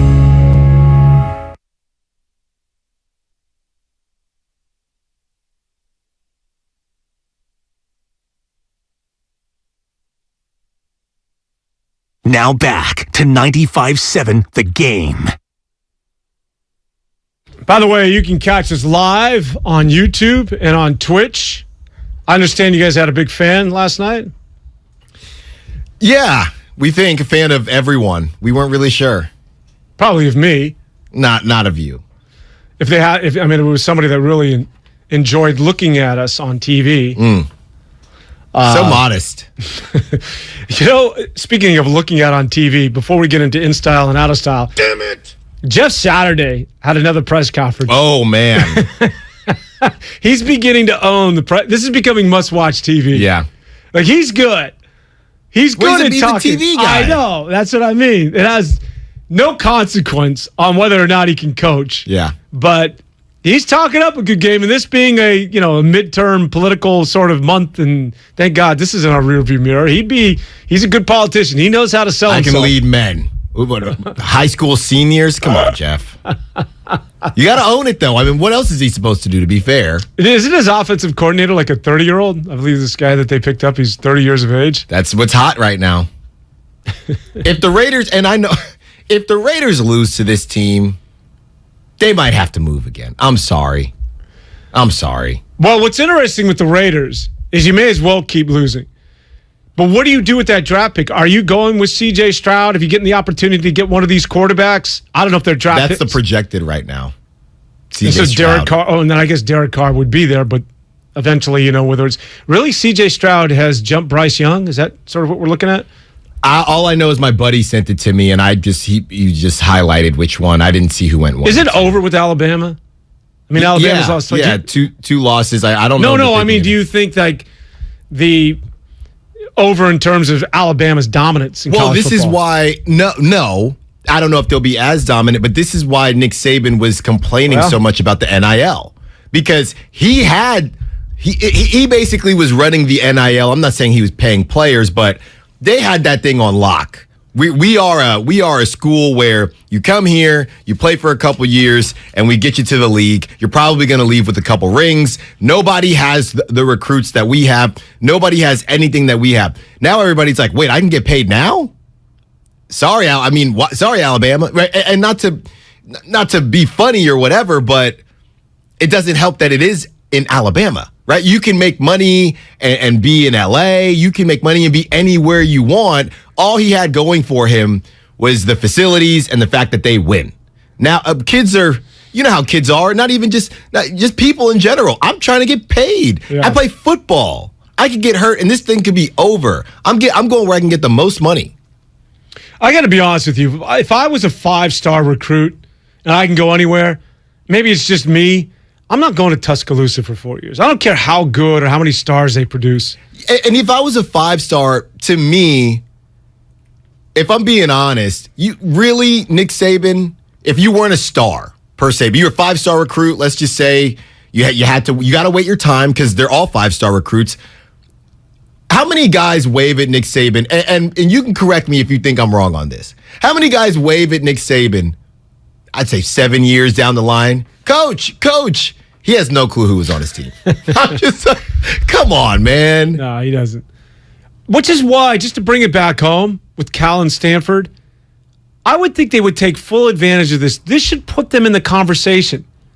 This is such a fertile area when it comes to tech and Silicon Valley. You can't tell me that some of these guys with MBAs that have graduated from Stanford and Cal can't find something in the tech world that would make sense to bring in some of these top stars so they can make money here in the Bay Area. Yeah. Every kid's making money out here. Yeah. There's got to be something right under their nose that they're going to develop. Hopefully, one of these brainiacs out at Stanford, put one of those degrees to work, man, and make it an attractive place where, like, I'm going to Cal and Stanford because that's where the money's at. Well, social media, there's got to be something in there. So the last time I checked, this might not be still true, but when I finished school, I was trying to be in sports in some way. I didn't know what I wanted to do. I interned at USF with the athletic director. Then I found out, even though it's called the athletic director, you're just trying to raise money. That's your whole job. So calling up alumni.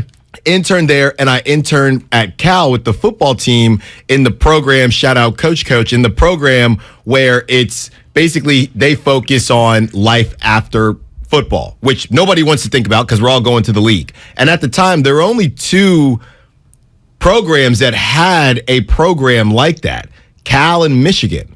So you take schools that are, and shout out Sonny Dykes, who is now balling with TCU, but I was there when he was with Cal, and I sat in those rooms and they're looking for recruits. And even though it's not a private school, we really want this kid to have a 3.0, and these kids are smart. These kids know, what they're doing, as specific, it's Cal, and we obviously know Stanford, to even just think, all right, this is a good opportunity for me, because what if I don't make it to the pros, right? What if I don't make it to the NFL or the NBA? So I think you're completely right. I don't know what they're doing over there. I might need to get into something, Dan. I might need to start helping out Cal and Stanford and say, hey, let's work together here. I'll get you some recruits. Let's do some NIL business, because you guys are slacking on your macking. That's just what it is.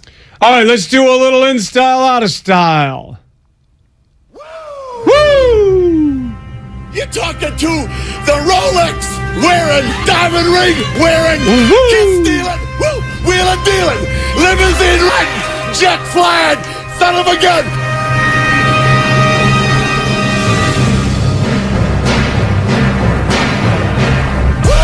All right, it's been a while. Wow, that had some extra bass today. Sterling brought his subwoofers. It's been a while, in style, out of style, but as I've said before, I got to be out. I got to be out in these streets, Dan. That's how I get a lot of my best material for this. So on that island you live on, like there's the mean streets of Alameda Island. The mean streets of Alameda, that's what it is. So I ventured this weekend to Roseville to go to Thunder Valley Casino out in Roseville for my buddy's bachelor party. And for some bizarre reason, Dan, I just wanted to make it easy on everybody, because it was 7 of us. I was the guy when we went to golfing, when we were eating, we went to our steak dinner. I just said, put it all on my card, right? I did it multiple times. Oh, good for you. Good for me, yes. But why is it that when you are the person who you use your card, why is it that even when you do the math and everybody paid you, why is it that somehow whatever you got charged is always more? Well, I don't understand. I don't understand what it is. I don't know if they gave me cash. I don't know what it is. No, you're always going to lose money. Every time you lose money. But I thought you'd be proud of me for being that guy. But just a word to the wise, when you use your card and you want to get the points or whatever, you might get those points, but you're not getting all that money back. You can you can ask for Venmo, whatever it is. I don't know what it is. When you put your card down, you will not get all that money back. No, I thought you were just picking up the tab. You had these guys pay you back. Yeah, it's 7 people at a steak dinner, Dan. One of these times you just eat that. You're like, I ate some of the money. That's good enough. All right.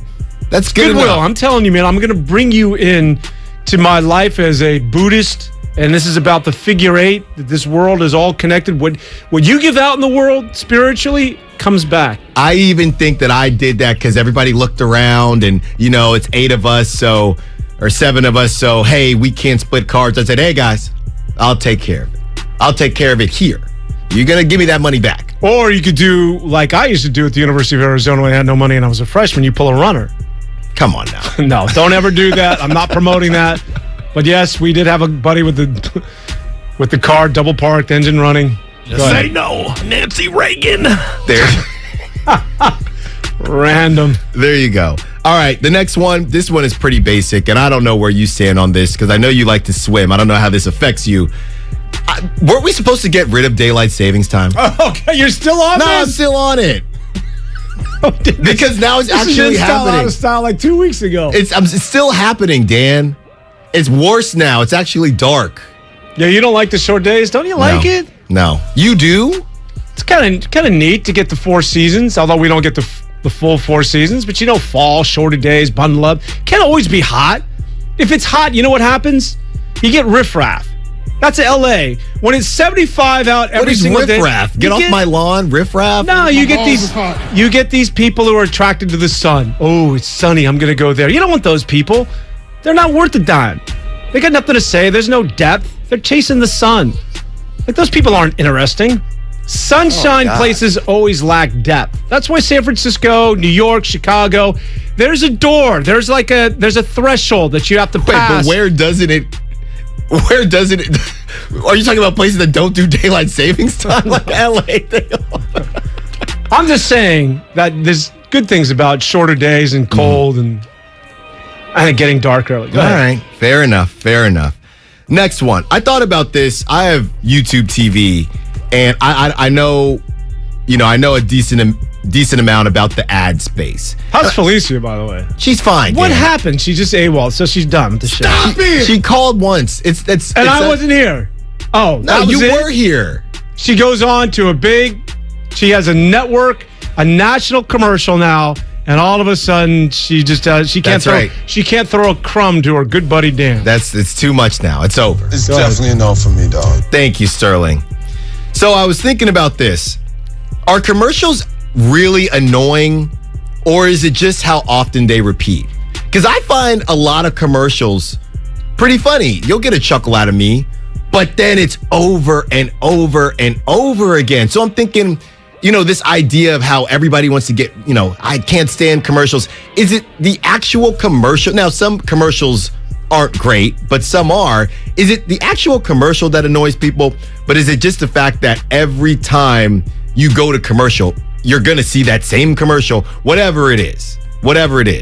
Yeah, I think the humor part of it is sort of bring you in, but the repetition is what makes you become a consumer. So there's logic behind the marketing there. By the way, what do you think of Andy Reid? And is the Allstate? No, State Farm? Yes, the mustache one. He's not bad. Not bad at all. That's why you win a couple of Super Bowls, you get Patrick Mahomes, now Andy Reid doing commercials. The plot makes no sense. It's just like, let's give an excuse for him to write a mustache on, and then they say don't get it's a whole personal thing. But that logistically makes no sense. It's just none all of them make State sense Farm logistically. and Andy Reid. All you want to know is about State Farm. Right. I'm going to get my insurance policy from State Farm. The personal thing was just a way for us to make him, draw a mustache in the guy's face. But he's not bad. I'm very critical. I always say this: Baker Mayfield still number one. As far I haven't seen any more of those any more of his commercials. You won't for a while. Yeah, you won't for a while. But yeah, I don't think it's about. It's not the actual commercial. A lot of these commercials are witty and funny nowadays, or maybe always. But every time you watch an hour show, and it's the same ones, and it's still worse with the streaming. Who's on the Verizon commercial with Edelman? Is she from Saturday Night Live? She's from Saturday Night Live. SNL. Yeah. What's her name? Anybody know? Well, all I know is that's another one. Yeah. Every time it goes to if you're watching a football game, you're going to see that 35 times. Oh, and what did they... reception and problems. Who would have thought? It's like, enough, man. Enough. And the first time you see it, you're like, oh, it's not so bad. All right, it wouldn't be a show today if we didn't talk about the Warriors City Edition jerseys and how a lot of people aren't happy about them. There is a rose at the bottom of them. They actually don't look awful tucked in. Yes, we know the rose at the bottom represents the women's suffrage movement. That's why there's a rose, and what they did for women's voting rights and things like that. So we love the story. Obviously, we love all that. The jersey itself, though, untucked, is pretty awful. It's pretty bad. I know we'll find people to buy them. But the jersey untucked, not great. The jersey tucked, not terrible. And our own, like you said earlier, Brian Iglesias responded to one of my tweets saying how bad they were. Gosh! Saying if they go 8-1 of these jerseys, you'll like them a lot more, just like the Giants City Connect jerseys. And I said, you know what, Brian? You're right. But if they don't, I want those things out of here. I will not be purchasing. I don't like people messing with jerseys. I'm one of those. Well, they all did it. They all did a City Edition. I get it. I'm one of those that I grew up with. The jersey that's a sacred sort of space, man. Like you grow up, right? When you're a kid, when you're an infant, what do you learn, man? It's the optics. You look around the room, and these are the first visions of your life. These things stay with you. They're indelible. Things. Sit down and watch a baseball game or a football game. You can't just casually say, let me do anything to a jersey. No, man. The kids. I'm all about the kids. Well, I think people were saying, why do we have to do these City Edition jerseys every year? Can we at least not do them every year? Because the more you do something, the more you rush. Charlotte had some terrible jerseys as well. There's some good ones out there. Atlanta, the Hawks had some good ones that had the Georgia Peach in there, but yeah, it's just kind of weird. And then you go out. I know people buy them, but you buy this random jersey that you're stuck with. You paid $200 on. It's just 120 scoots. All right. Well, with tax and shipping, it gets up there. Ooh. The last one I had, and I want your take on this because you'll get it. Well, because I don't know if everything is fair. And you know me, even though it's gotten worse and it's harder for me to defend this guy, I have defended Russell Wilson in the past in terms of I believe he is, if you want to call him corny or whatever, I feel like he is who he is, and he might be leaning into it a little bit more because people are going to make fun of him anyway, but I believe that he is who he is. Is this the wristband? So Pete Carroll, this wristband thing, and saying, well, it's nice to have a guy who sticks to the wristband. If the roles were reversed, and I'm trying to think, I think it was Baker Mayfield. Baker Mayfield hadn't been on the Panthers for about 2 weeks, and people were already complaining. Just move on, man. Leave the Browns alone. Go to your other team. When they played them week 1, and they were all over Baker Mayfield, is it because people don't? It's probably a combination. People don't like Russell Wilson. And the Seahawks are doing really well right now, which is why Pete Carroll's talking kind of crazy. I don't know what happened while Russell Wilson was in Seattle. All I know is this. Pete Carroll, move on, man. Because Russell is not taking jabs. And he can't because they're not playing. He wouldn't anyway. Russell has moved. Broncos country, let's ride. Broncos country, let's ride. And Pete Carroll continues to keep this man's name in his mouth. And I don't really care how annoying Russell Wilson was. I don't care if he had his own trainer. You guys won a Super Bowl together. Your only Super Bowl, Pete Carroll. Just let the man live. If this was any other situation, Dan, and I know Pete Carroll is an elder statesman, any other situation, people are saying, dude, move on. And I get it. They're all feeling themselves. Geno Smith kind of taking shots at the Giants after they beat them. The Seahawks they're the ones riding right now. But Pete Carroll, enjoy your W's. Why do you keep taking shots at Russell Wilson? Why do people hate him so much? He is cheesy. He's super cheesy. But to me, he's been this way. You know what I mean? And to me, here's the problem. You have people don't like guys that are too cool for. People are very particular. Because you don't like Russell Wilson, he's too cheesy. You don't like certain guys. I don't know if Cam Newton would be the right. Cam Newton seems like the Russell Wilson polar opposite. Cam Newton is too cool for school, right? People need you to be just in the middle, but don't be too much of this in the middle. Don't be too much of that. So you can't make anybody happy. At this point, he's an easy target because they haven't been playing well. But I'm just like, if this was anybody else, people would be saying, dude, I'm trying to think of an example, but I think the Baker Mayfield one is the most recent off the top of my head. Any other situation, people are like, just enjoy your W's, Pete. Why do you have to keep talking about Russell Wilson? No, that's a good point. I think it's clear to everyone, or at least it should be, how much Pete was on opposite ends with him over the last couple of years. Yeah. Clearly. And it certainly wasn't public, but we're beginning to recognize just how bad it was between those two. But the Seahawks are getting the last laugh, so. That's fine. Yeah. But that's fine. I get it. This is like number 3 or 4, though. Russell Wilson. As cheesy as he is and as easy a target as he is, regardless of what happens, he never breaks character, which leads me to believe that is who he is.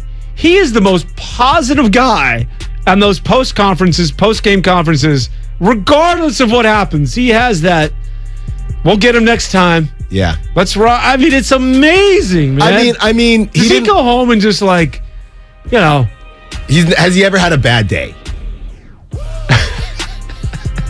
He is a positive dude, man. It reminds me, this guy didn't last as long, but Tim Tebow.